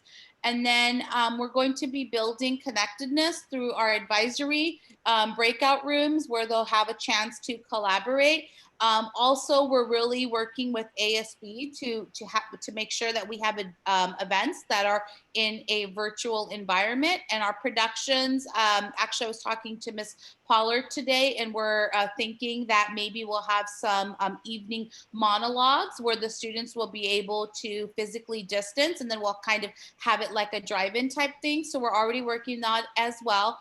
And then we're also working with our music department to make sure that our concerts are in a virtual setting. And then I talked to Wendy Hill today as well, which is our P4A president. And we're going to be working together to have quarterly virtual parent nights where our parents are going to be able to collaborate with each other, our teachers and staff, if they need help with Schoology or just support to get through this really difficult time. And so that's what we're doing at PFA. Thank you, Seema. So then we have 2 academies that, as Jennifer Morgan said, have always been prepared for a pandemic. But there are some modifications that we're making. So Alicia, you want to talk a little bit about how PACT is ready to roll? Yep. Can you guys hear me okay? Yep. Awesome. Trying a new venue and a new sound system here. Okay, so at PACT, as mentioned, yes, we are built for learning at home, and much of our program will look very similar to what it has looked like for years. A couple of things. I kind of just built this graphic, and this is a graphic I'm sharing with parents at our meeting next week. And these 3 sections are kind of the 3 foundations of the PACT program. The first is advising, and the advisor is keeping you on track with all the legal things. So we have to continue to have regular advising meetings. That's the same. We will have virtual meetings during campus closures, and my staff got very good at that in the fourth quarter. So we are totally ready for that and to make that successful. And then one of the things that's going to be different for PACT this year is that even when school campuses open, we're going to provide families who are keeping up with their things the option to continue their meetings in virtual in a virtual setting. That just gives them a lot more choice. As you can imagine, a lot of our homeschooling families, we have a lot more like medically fragile situations on any given year. And so a lot of the families who have come to us have come wanting less in-person contact as opposed to the situation in site-based programs. So we're really looking at how do we provide more virtual as much as possible. And then of course, if a family is struggling or not meeting those expectations, we have a plan in place to bring one family on campus as needed to help coach them through that if we get to a point where they're not keeping up virtually. The other change is we're going to do slightly more frequent check-ins. So usually we allow returning families to meet with their advisor every 3 weeks. And we're just going to keep them at every other week just to not allow everything to get away from us in this virtual setting. Okay, so then the second chunk is academics and enrichment. So as always, the parent is the driving educator and is doing instruction in core curriculum at home with the support of the advisor, and that's not really going to change much. We did really look at what are our digital curriculum options and make sure that we have a lot of options that are easily done from any location. So even if students' locations change at home, that they have that access. We are going to do virtual workshops, and we were planning on doing virtual workshops for Q1, even if campuses started open. So what we're doing at PACT is committing to a quarter, basically. So right now we're committing to Q1 is just going to be virtual no matter what happens, just to provide some consistency. And because those are all enrichment, there's not really any sort of logistical issues there. What else do you need to know about workshops? Workshops, the teachers have been planning since April when I started asking them to think about what they wanted to teach this year. I told them, please plan for something virtual. So for example, one of our new advisors is going to be teaching cooking classes, but she's doing a cooking show. So everything is planned to be virtual the whole time. Project X is the only little wild card in this scenario because it is our hybrid program. The good news is Project X is built for students to be on campus 2 days a week. So when Natomas Charter site-based programs open and go on site, Project X will come on site on their regular Tuesday, Thursday schedule. And when campuses are closed, they'll just work from home in a distance learning type model. Hey, Alicia, quick question. Project X, did we add 6th grade this year? We did add 6th grade. We ended up, so we were planning to add 6th grade and we did that. We were planning also to expand to 46 kids or 48 kids. We did not do that because we filled up with our numbers in traditional homeschooling. So we have 34 students enrolled in Project X in 6th, 7th, and 8th grade. Okay, thanks. Yep. Certainly. Yes, and then support services are just all the other things we provide for families. So special education is a priority. And as Melanie mentioned, services will start virtual. Many of our families communicated that virtual services worked very well for them in the spring. And so we're feeling very confident that that is going to continue. And then should campuses open, again, we're going to provide some choice so that some of our families can still continue virtual and our other families can come on site if we really, really need to have our eyes on some of those kiddos who need extra attention. Counseling services, we're really talking about that. Danielle usually provides in-person workshops, and she is going to continue to do those should we be open. They'll be virtual for now. But then she's also created some groups based on grade levels where kids can just come and do check-ins and support, and those will happen every week. So those are just built into our workshop schedule this year, and will go on all year regardless of the situation. And then finally, our family events and our connection activities. So we're not planning any in-person events at this point, but we are doing a whole lot of things to try and build connectivity. And we've done some virtual field trip options. We have our leadership students who usually plan our events are working on ways to use social media and our family communication. So our middle school leadership students will do weekly read alouds for our younger students on social media. They're going to plan some activities, some family challenges, very similar to the STAR art challenges. We're going to have some monthly themes. I have a crazy plan where I have this little letter that's coming in the mail that I'm going to read to everyone, and we have activities to go with it. So we have all sorts of family things going on there. And then we are working on building some parent support groups and all of those kinds of support activities. I think that's it. And then Kevin, our other program plan for a pandemic. So I just want to start off and say thank you to our board. I know that it's been a lot of information getting thrown at you tonight. And having been recently recruited to now sit on the board of my son's preschool, I appreciate all that you guys have done and really helping guide us and navigate us through these reopening plans. I also saw Jonathan's got a Hartford Whaler hat on, which you don't see very much in California. I went to school in Western Massachusetts, so thank you for that. I don't want to downplay the seriousness of a global pandemic, but really to echo what Jennifer said, we're really excited for this opportunity at BLA. In the wintertime, when we were still under normal circumstances, the staff really articulated that they wanted to grow in their online instruction. And this pandemic has really forced us to do that. And we learned a great deal from last year. And I think we're really excited to be transitioning from that crisis teaching to a more consistent model. And so really what we've tried to develop is a plan in which consistency is key. And so similar to what Alicia said, since really last school year, we've really told our staff to start planning for all online instruction. And so we will certainly see the way in which content is delivered will be a little bit different than in years past, which should ultimately benefit all students, even when we go back into a hybrid and in their normal program settings. So you'll see things like more videos on Schoology.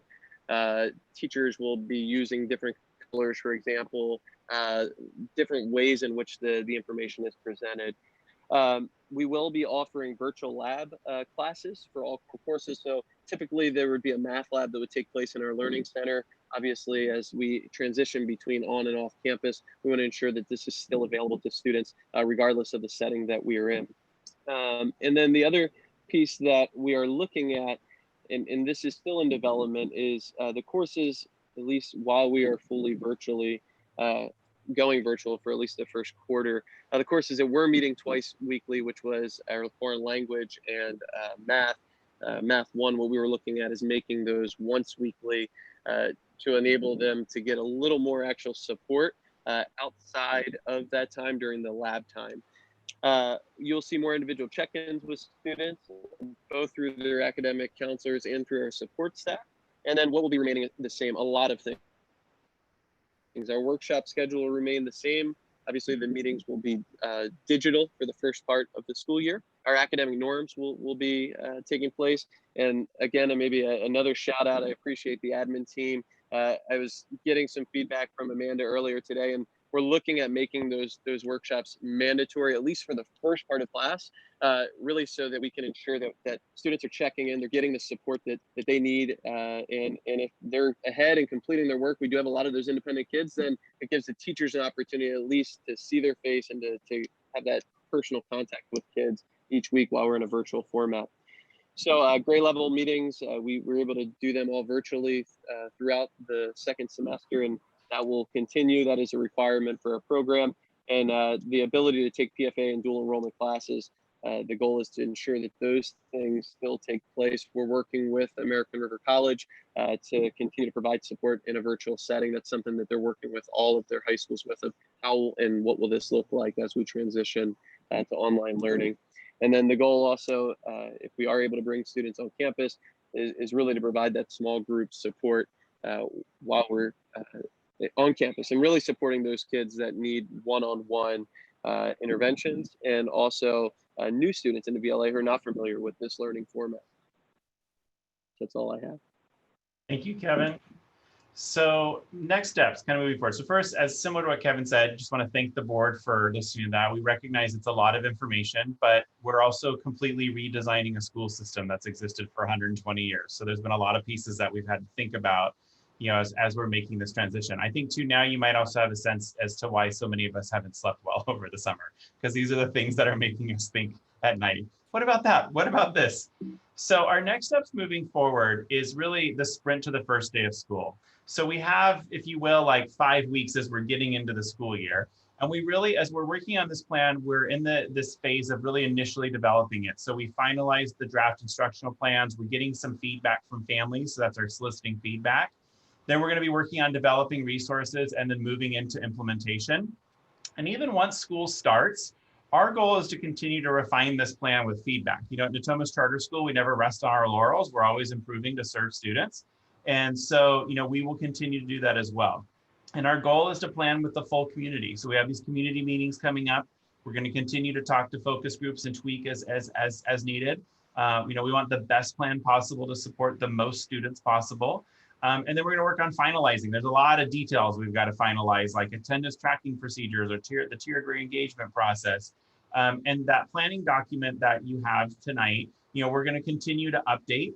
And really, it becomes the foundation for our learning continuity and attendance plan. So the legislature decided we have to adopt this plan by September 30th. And we actually have to have 2 board meetings where that one is a hearing and one's a public hearing, the other one's an adoption. And we don't even have a template yet. So part of why we started working on this plan is we thought, okay, we can't throw this together in like 15 days for the board. That's not going to really work. Nor is it going to set our teachers or students or families up for success. So this community guidebook that we're developing is really the foundation of us developing that learning continuity and attendance plan moving forward. So with that, I'm going to actually stop sharing my screen because that's actually the last slide, and open it up to any questions that the board has that, you know, we can possibly answer. I know it's a lot of information, but thoughts, questions? I'll turn it over to, I wrote about 52 questions, so I'm glad to let others go first. I'll jump right in before Peggy gets to her list. I wasn't really clear about, I know our students will be doing distance learning and they won't have access necessarily to the campus, but I'm unclear on where our teachers will be doing their instruction. Will they be on campus or will they be at home? So that's a really great question. Part of the answer is I don't know because we're waiting for the public health officer to tell us for sure. This is actually one of the questions that we have sent out to Sacramento County Public Health. But our intention is to make campus the default workspace. It's where all of the resources are. It's where the high-speed internet access is. It's where employees honestly would be, if you will, the most set up for success themselves, right? They don't have disruptions going on. They can really focus on their teaching and support of students and be available. So, you know, at this point, that's actually our plan, is that on campus would be the default. The other piece to it, the other benefit it provides us is it allows us to make sure that all adults understand the on-campus processes and procedures in terms of like wellness checks and staying 6 feet away and where to walk down the hallway before we have our 1,900 students starting to return. So default is going to be on campus, still working with public health though to make sure that that's a-okay. Others?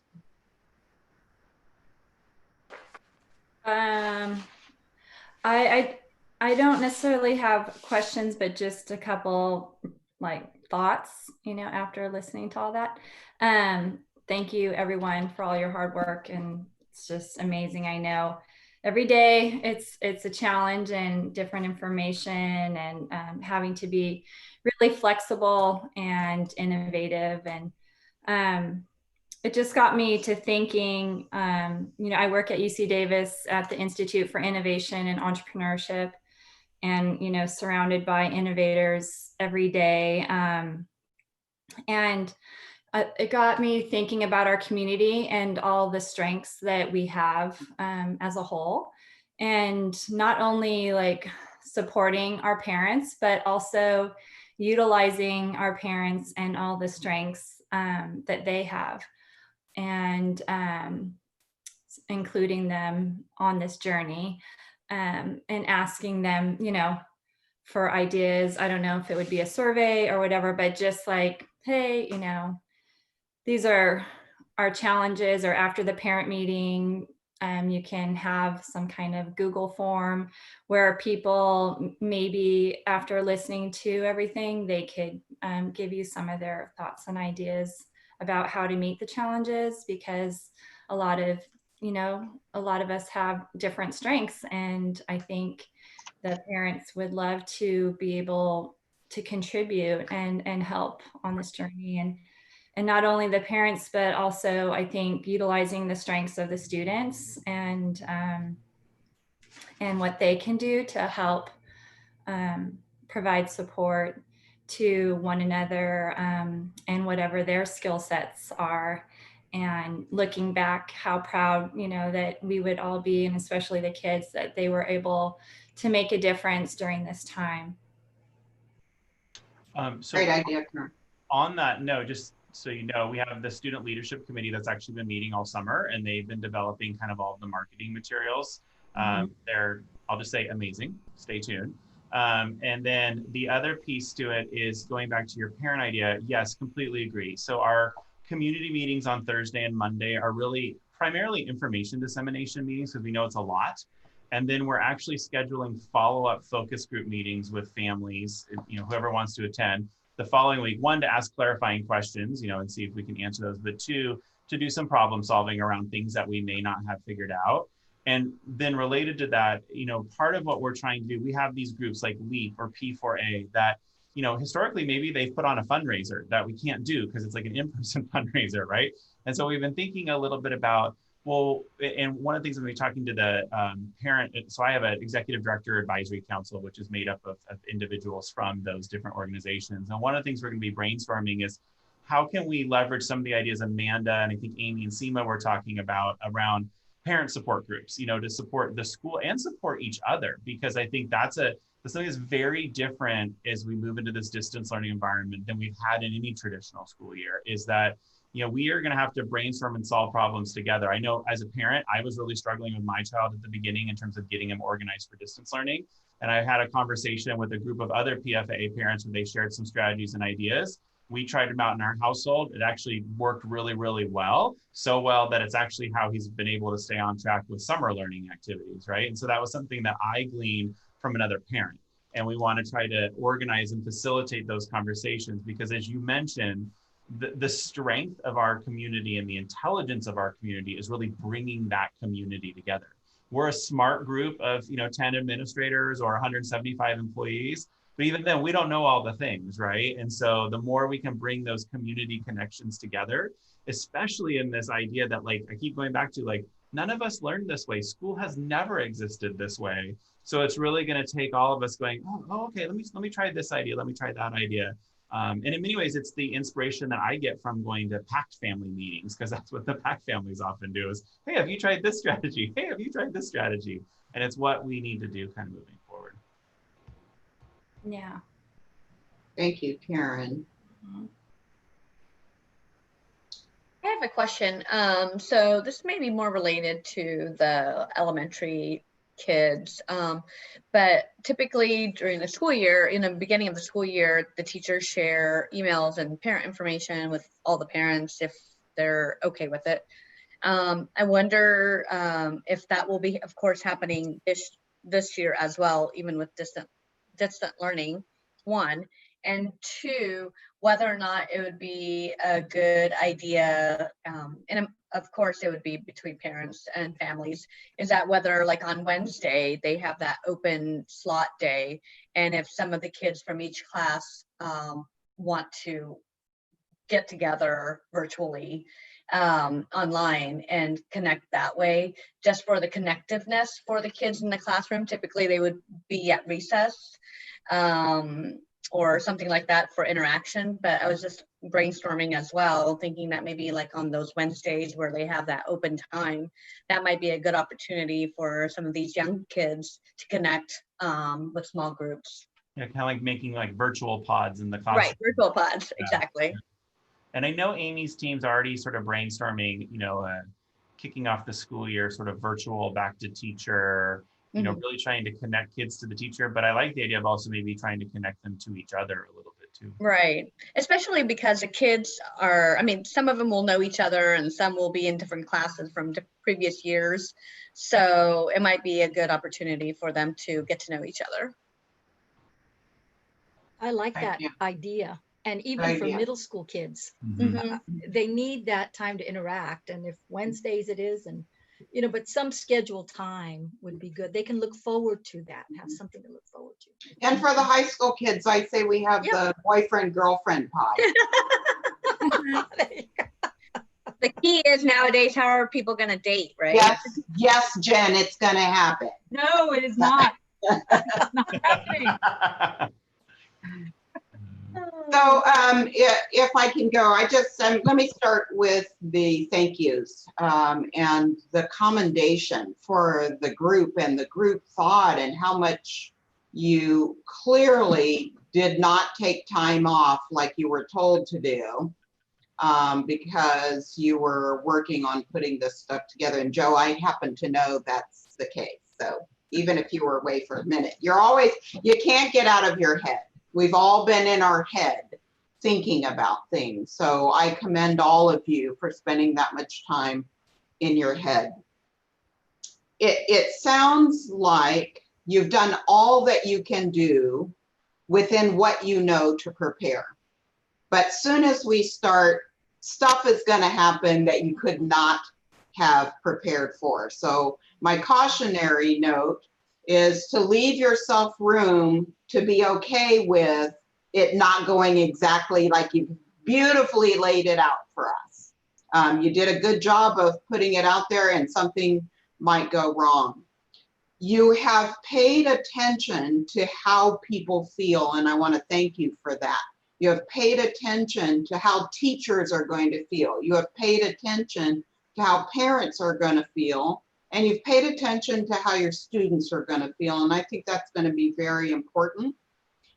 I have some lingering concerns about the things we talked about when we were in normal school business. Kids we were already leaving behind. Kids that were struggling in certain areas. We knew this. We were doing some testing to pay attention to it.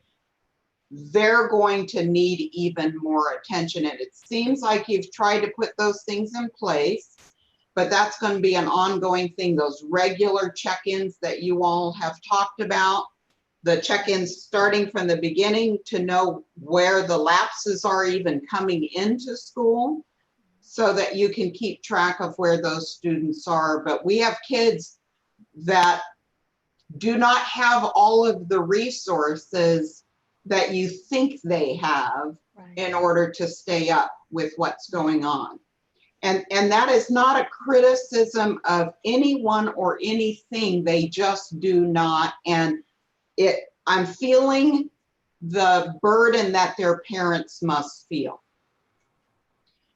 You talk about things like parent development time, parent expectation. These might be parents who are already overburdened and already somebody expects too much of them. So what are we going to do for those kids that don't have that space to lean on? So just, keeping those things in mind, I want to make sure we pay attention. We were already seeing increases in the need for social, emotional, and behavioral last year when things were normal. So now we're going to go start a year where things are not normal. I'm just saying that we're going to need to be paying attention to that as well. We should think you've done a good job of devising tools. I think the parents are going to love these tools and they're going to want them forevermore. This is post-COVID discussion. This is a way that we should be interacting with our students and our parents anyway. So think of your tools as a permanent thing and not just something you're getting through the pandemic time. I think parents are going to appreciate that kind of approach. And then I worry about a few teachers that might feel like they're at risk because their classes don't translate well into teaching you know, distance learning. Joe, I know you're paying attention to that. It's something that we should all pay attention to. And then finally, I heard a very compelling podcast today on vaccination. So we should also be putting a plan in place that should there be a vaccination towards the end of the calendar year, beginning of next year, what is our plan for requirements for vaccinations? What are we going to say to our parents and our families about vaccinations? Just something to put on the parking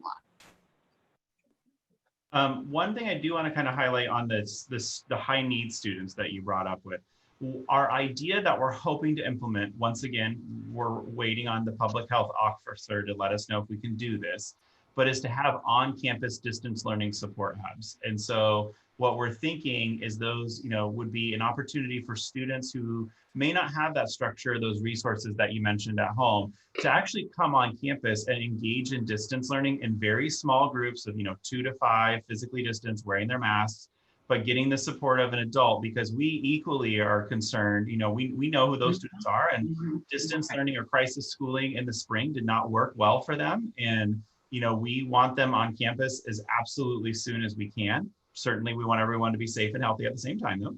And so that's actually one of our questions for the public health official is, to what degree can we have those, and then prioritize, you know, students that are special education students who struggled earlier in the spring, or English learners or 504, or even just general education students, that when we look at their assessment data and their distance learning participation data from the spring, are really strong candidates to bringing back onto campus, because we need to, if you will, like academically hug them as soon as possible, right? Like really give them that support that we need. And that's that, you know, equity-based approach of not everyone needs that right away. You know, other kids have been okay or have been largely successful in this format.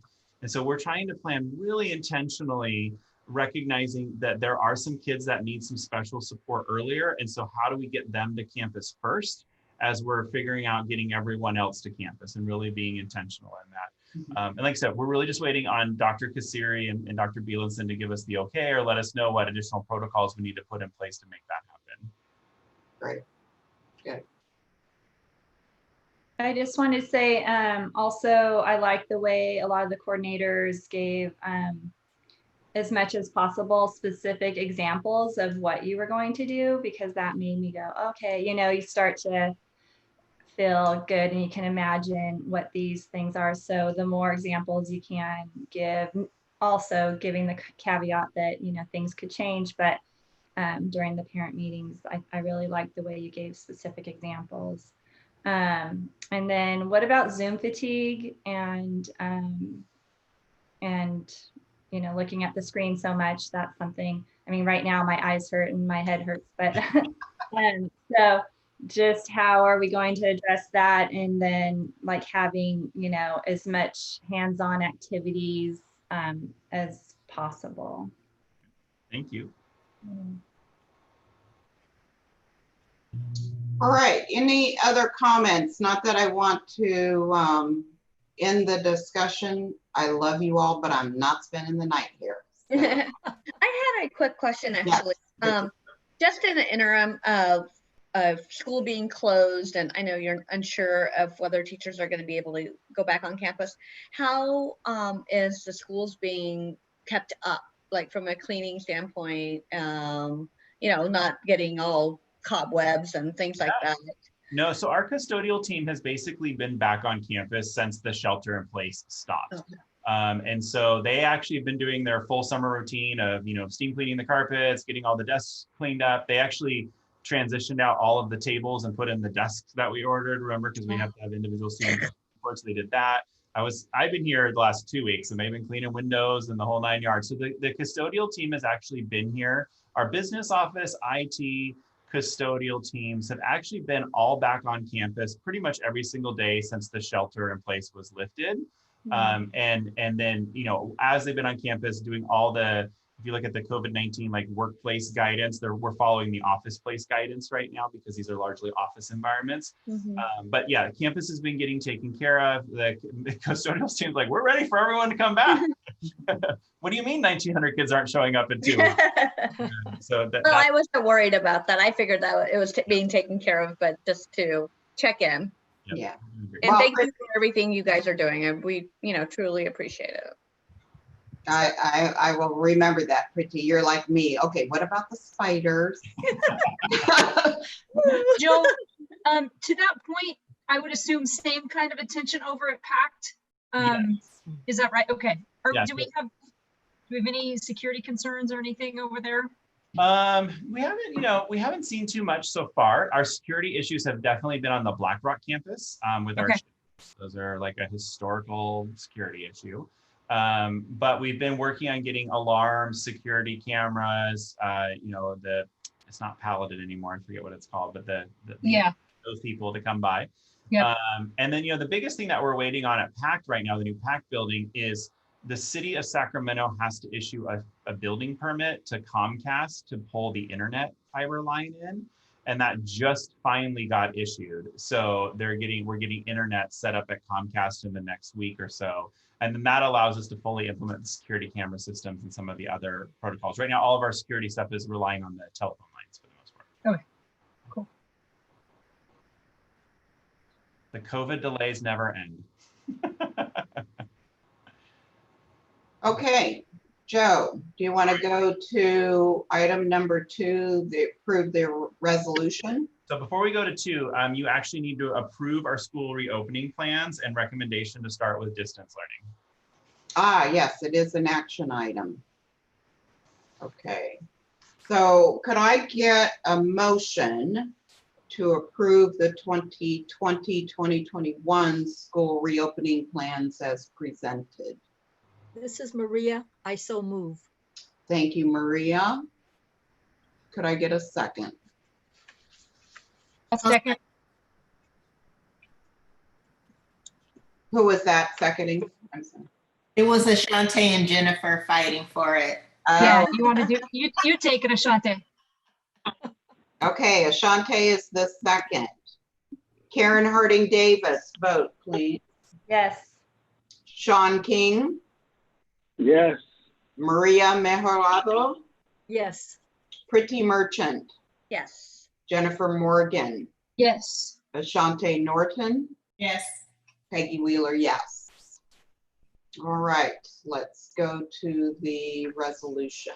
So item G2, if you remember back to March, when we had our special board meeting regarding the school closures, you approved a motion that basically gives me as executive director the ability to work with the public health department to close or in this case now open schools as appropriate.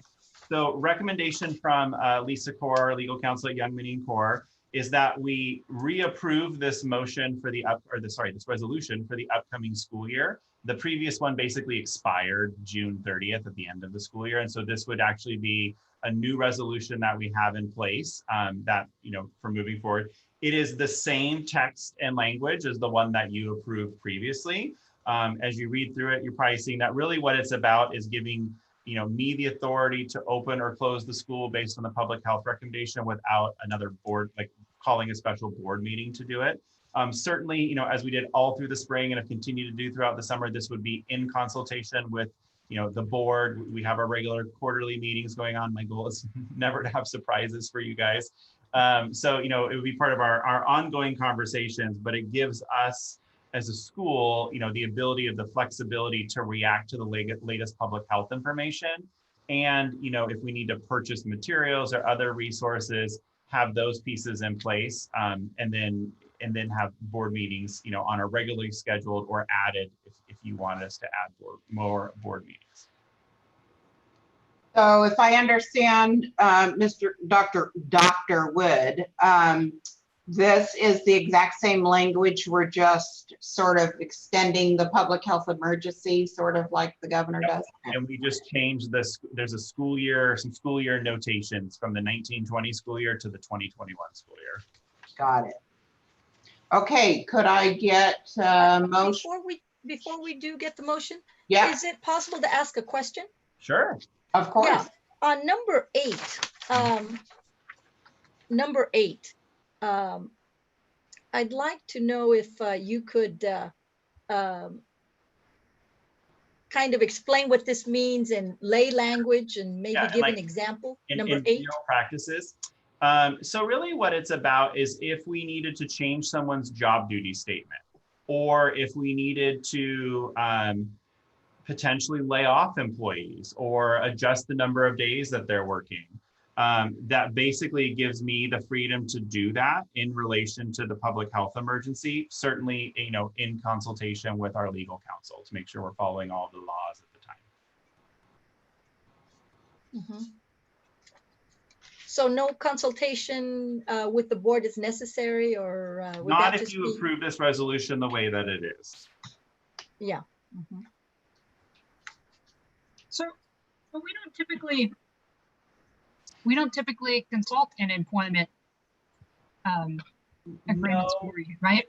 You're right, you don't. And then the other thing too is, remember, everyone is an at-will employee. So I mean, if we look at this totally like from a procedural standpoint, I can actually dismiss anyone at any time. Certainly I always check with legal counsel and we talk through the process and that sort of thing, but that can happen anytime. This would probably be more than anything about changing job duties. So, all of our employees work under a board approved job duty statement, right? So like we have campus monitors as a perfect example. When the campus is closed, we have to come up with new roles and routines for our campus monitors in order to keep them employed. And so, if we do end up doing that, then we probably would end up taking an updated job duty statement to the board after the fact. But, the point of this is to really let me go ahead and say, okay, campus monitors, let's collaborate, let's work together on reworking your duty statement so that we can keep you employed, but doing the services that we need you to do at this particular time. So like one of the things we're thinking about with our campus monitors is they would be the ones supporting the distance learning hub. So students that are coming in and getting some structure and support and that sort of thing. Okay. Thank you. I have a question about number 13. Sure.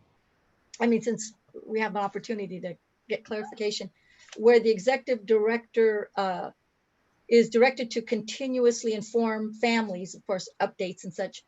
Could we add the board in there as well? I mean, you do this already, and I just noticed it wasn't included here, but because you keep us well updated every Friday. So I didn't know whether anyone felt it was something to add. If necessary, again, it's just something I think you do well already, and I just didn't see it noted in number 13. Maria, does number 14 respond to that though? Well, I don't know. See, when I read 14,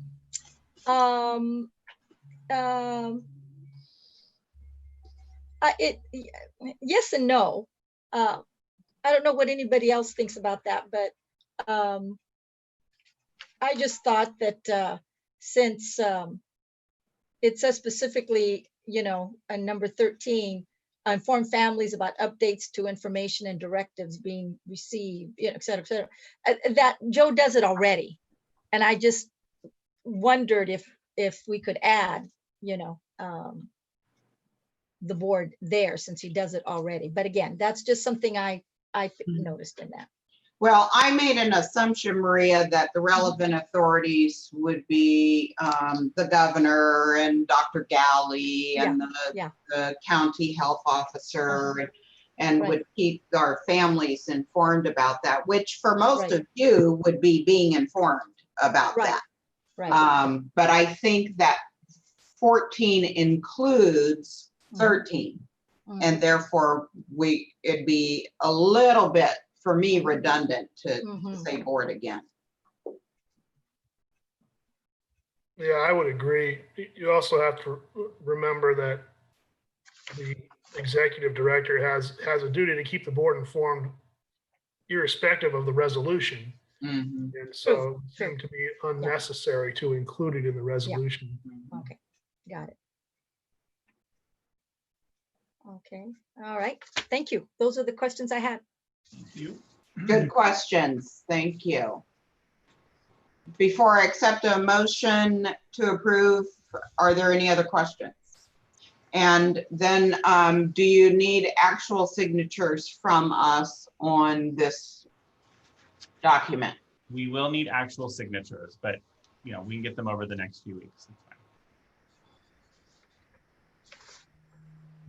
fine. Okay, then could I get a motion? I'll make the motion. Thank you, Jennifer. Could I get a second?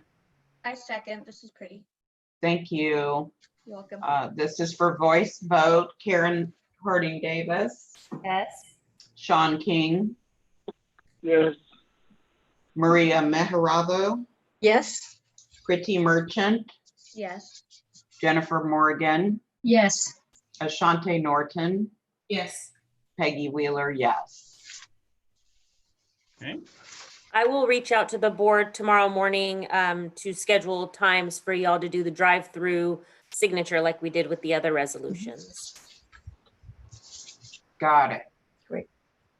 All right, let's go to the next item on our agenda, which is the first reading of the board policy for health and safety for COVID.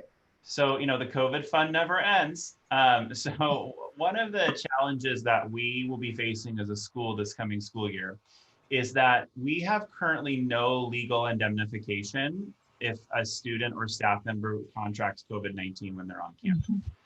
It's actually a piece of legislation that's pending in the legislature right now. But in the meantime, what we've been advised by legal counsel is to begin the process of really strongly formally documenting our COVID-19 response procedures. So this particular policy that you're looking at tonight is one around health and safety. Lisa Core actually sent to me another policy today that we'll be looking at that's really more around the instructional aspects of COVID-19. And really what we're trying to do here, more than anything else, is to really set up a situation where we're just clearly documenting for the community our response to COVID-19. Should we end up in a legal matter, as a board, you're able to say, well, this is the policy that we adopted, and then as a staff, we're able to say, and here's how we actually implemented that particular policy. I have to admit, I cringed a little bit about this when I found out that we needed to do this, because to me, policies are very often set in time, right? And we know that everything about COVID-19 changes day to day. Science is, the doctors are learning new things about it. It's a novel virus, as we keep talking about. So the policy that you see here is a policy really identifying our health and safety procedures based on the current information from the Centers for Disease Control, California Department of Public Health, and Sacramento County Public Health. We tried to, the suggested language that's here all came from Young Mini and Core. Really, the only modifications are, putting in Natomas Charter School and personalizing it to our school environment. Our thinking is, though, tonight's the first reading. Happy to answer any questions about it. We'll make any edits that you suggest, and then we have the second reading. But this may be something that we have to amend as the year goes on and the scientists learn more. Perhaps they say, oh, when you do a wellness check, you need to add these 4 steps. We might want to look at adding that to that policy. So this is, like I said, just a first read. And then Addie, remind us, we got a board comment or public comment, sorry, about this particular item. So I don't know, Addie, do you want to reread the comment? Yes, I can reread that. So the comment is, I would ask the board to consider an additional requirement to section 13. So would you like to go to section 13? Sure. It's the very last page. And once we get there, are we there? Not quite yet. There it is. Communication to charter school community. So far, all video or telephonic informational session regarding school openings has been scheduled during the workday. The sessions are advertised as interactive and an opportunity for parents to ask questions. It is great that the sessions will be recorded and posted on the school YouTube channel, but that does not help working parents that have additional questions. I would add that the board add a requirement to section 13 that requires interactive sessions to be scheduled after the workday, or 2 sessions, one during the day and one after the workday. Thank you for your consideration. Do you need the name of the person who made the comment? Not necessary. No, I don't think so.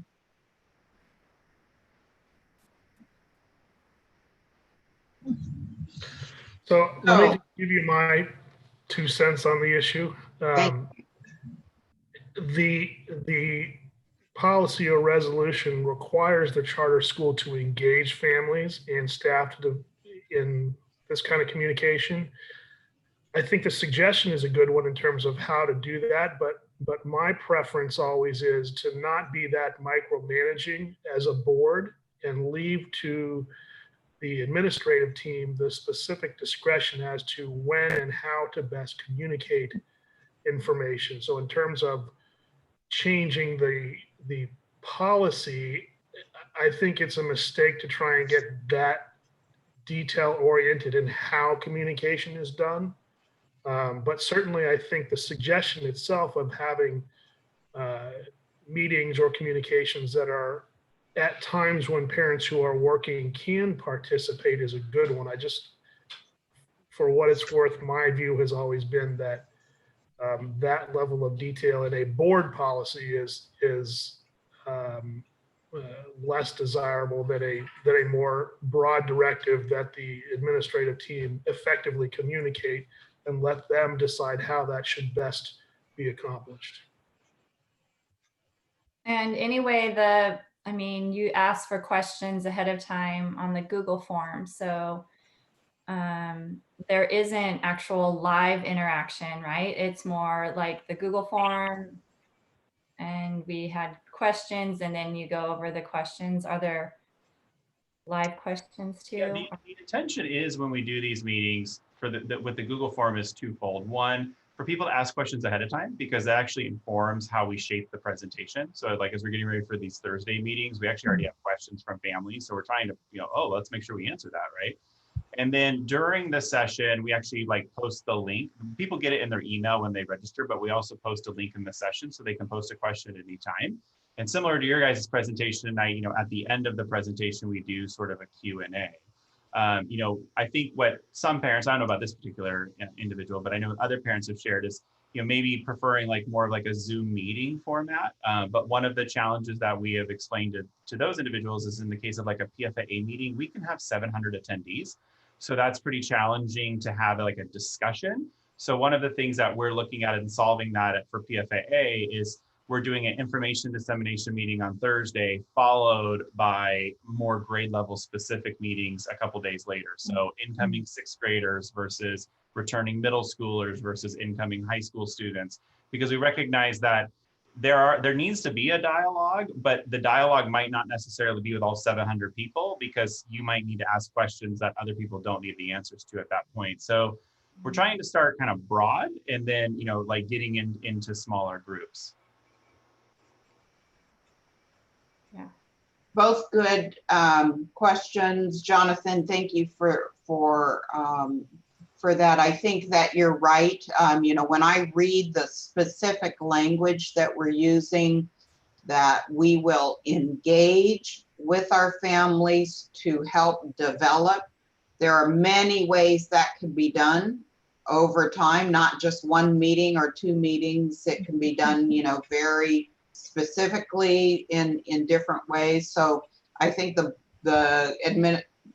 Joe and the staff can figure out how to do that, and it doesn't need to be spelled out so prescriptively in the guidance. And we'll continue to refine based on feedback. I mean, even just this comment tonight's made me think a little bit. Yeah, exactly. Right? Trying to, really, because we want it to be as interactive as possible. Just trying to figure out how to do it with large volumes of people can be a little challenging. Right. No, I think, Joe, you understand that agreement from the parents at the beginning is much more important to get compliance. So how can we respond to that, Addie or Joe? Will you reach out to the individual? Follow up with the parent, definitely, and sort of share with that individual, what our steps are moving forward and the feedback, how we're going to implement the feedback. Perfect. You know what comes to my mind when it comes to working parents is that even 5:30 may be too early, you know, by the time they hit traffic and get home and, you know, so I don't know if that may be what the parent is referring to. I mean, one of the challenges that we have run into in the past is just in the modern era that working hours are so diverse. Yeah, yeah, So that's true. I mean, honestly, it would be nice if everyone worked Monday through Friday, 8 to 5, because it would when exactly schedule the meetings. And that's actually, at least, you know, in the 20 years I've been in education, and even more so in the last like 5 to 10, it seems like there's no perfect time. So that's one of the reasons why we've tried to record the meetings, have questions available in advance.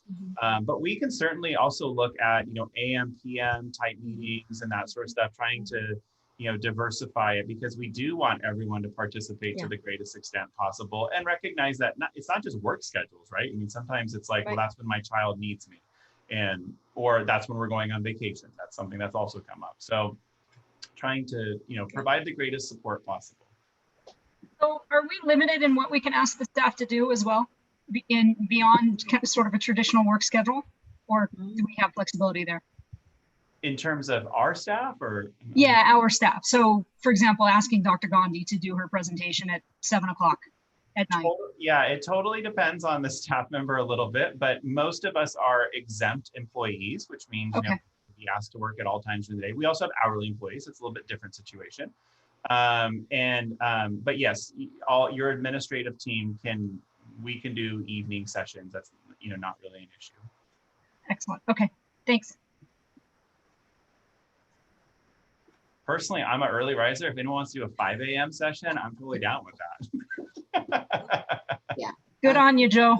I'll remember that one. Yeah. I have some calls you can take for me, Dr. Wood. It might just be you and one other person. It'll be me. I get up early too, but I was a swimmer, so swimmers had to get up at 4:30 and practice from 5 to 7. I just can't change it. Yeah. Yeah, no, I never have had that challenge, Karen.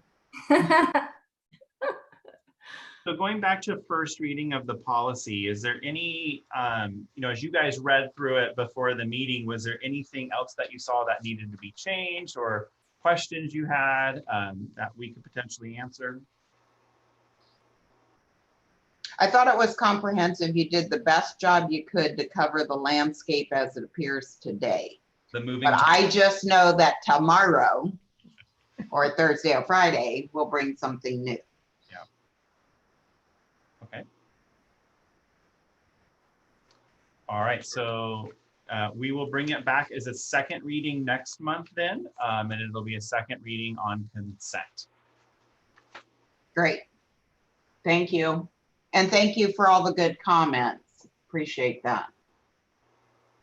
Can we move to item I, Executive Director comments? Sure. So, you know, the big thing I just want to say is another, you know, expression of gratitude. Thank you for all of your support, your coaching and feedback, and your engagement over the summer.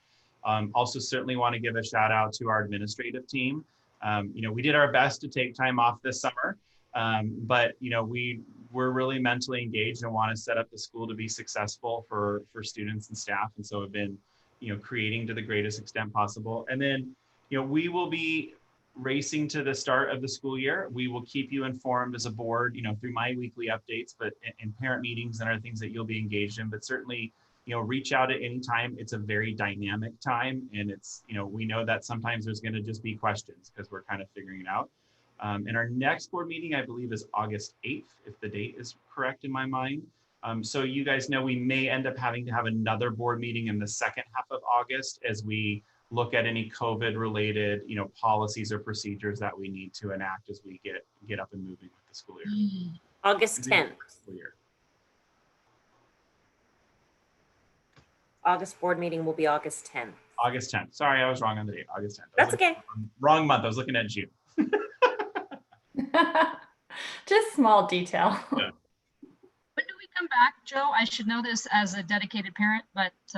Your child's first day of school is August 12th. Excellent. Okay. They'll be there. Awesome. Or they'll be here, actually. Yeah. We'll see them virtually. I have one more question. This year, when do the students find out who their teachers are?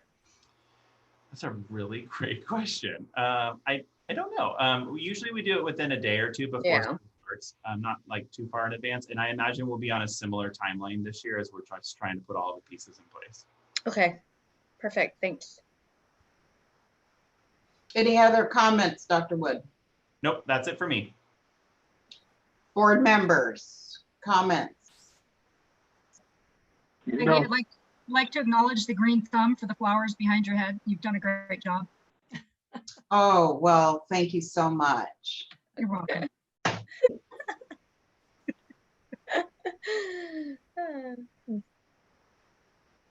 I just want to say thank you again to, the admin and the staff. You've, all done a fabulous job. So thank you to you guys for spending so much time doing this. I did all that. Yes. Absolutely. And make sure to take good care of yourself too. Yes, stay safe. We just announced that our next board meeting will be August 10th. Anybody have anything other than COVID that they would like to talk about? I just got a new RV. Oh, good for you. Who's who? Yeah. So figure that'll be a nice way to travel these days. Yes, indeed. It's always been a dream of Jenny's. And so I've hopped on board literally, and we're excited about that. Yeah. Oh, congratulations. That's nice. Thanks. Would you like to rent that out at any time? Yeah, maybe. I was going to say she could do a timeshare. Hey, I could see board road trip. No. There's some violations there. No. I'll be following up here. We've been RV shopping ourselves. So It's going to become a thing. it's a thing. No, I'm sure it doesn't come as any surprise to anyone here. That's not my thing. I'm shocked. All right, so I'm going to end the meeting like I should. Oh my goodness. From Westeros. I'm on the Game of Thrones. That's my RV. Oh, fancy. Wow, nice. Oh, nice. What kind is that? It's a What's the brand? Winnebago Ford Fuse. Nice. Okay, very nice. 2018 23T. Very nice. Spoken just like a new RV owner. I know a lot about that model, surprisingly enough. Really, really nice. And it's cute, I like it. It's got really nice interior, and then the master bedroom slides out, and it has windows all the way around the master bedroom, which is nice. Oh my gosh, the master bedroom slides out. Okay, I hereby adjourn the meeting. Thank you very much, everyone. I'll see you sooner than you think. Thanks, everyone. Stay safe, be healthy. Stay safe. Thank you. Bye-bye. Bye-bye. Thank you all. Bye. Bye. Bye.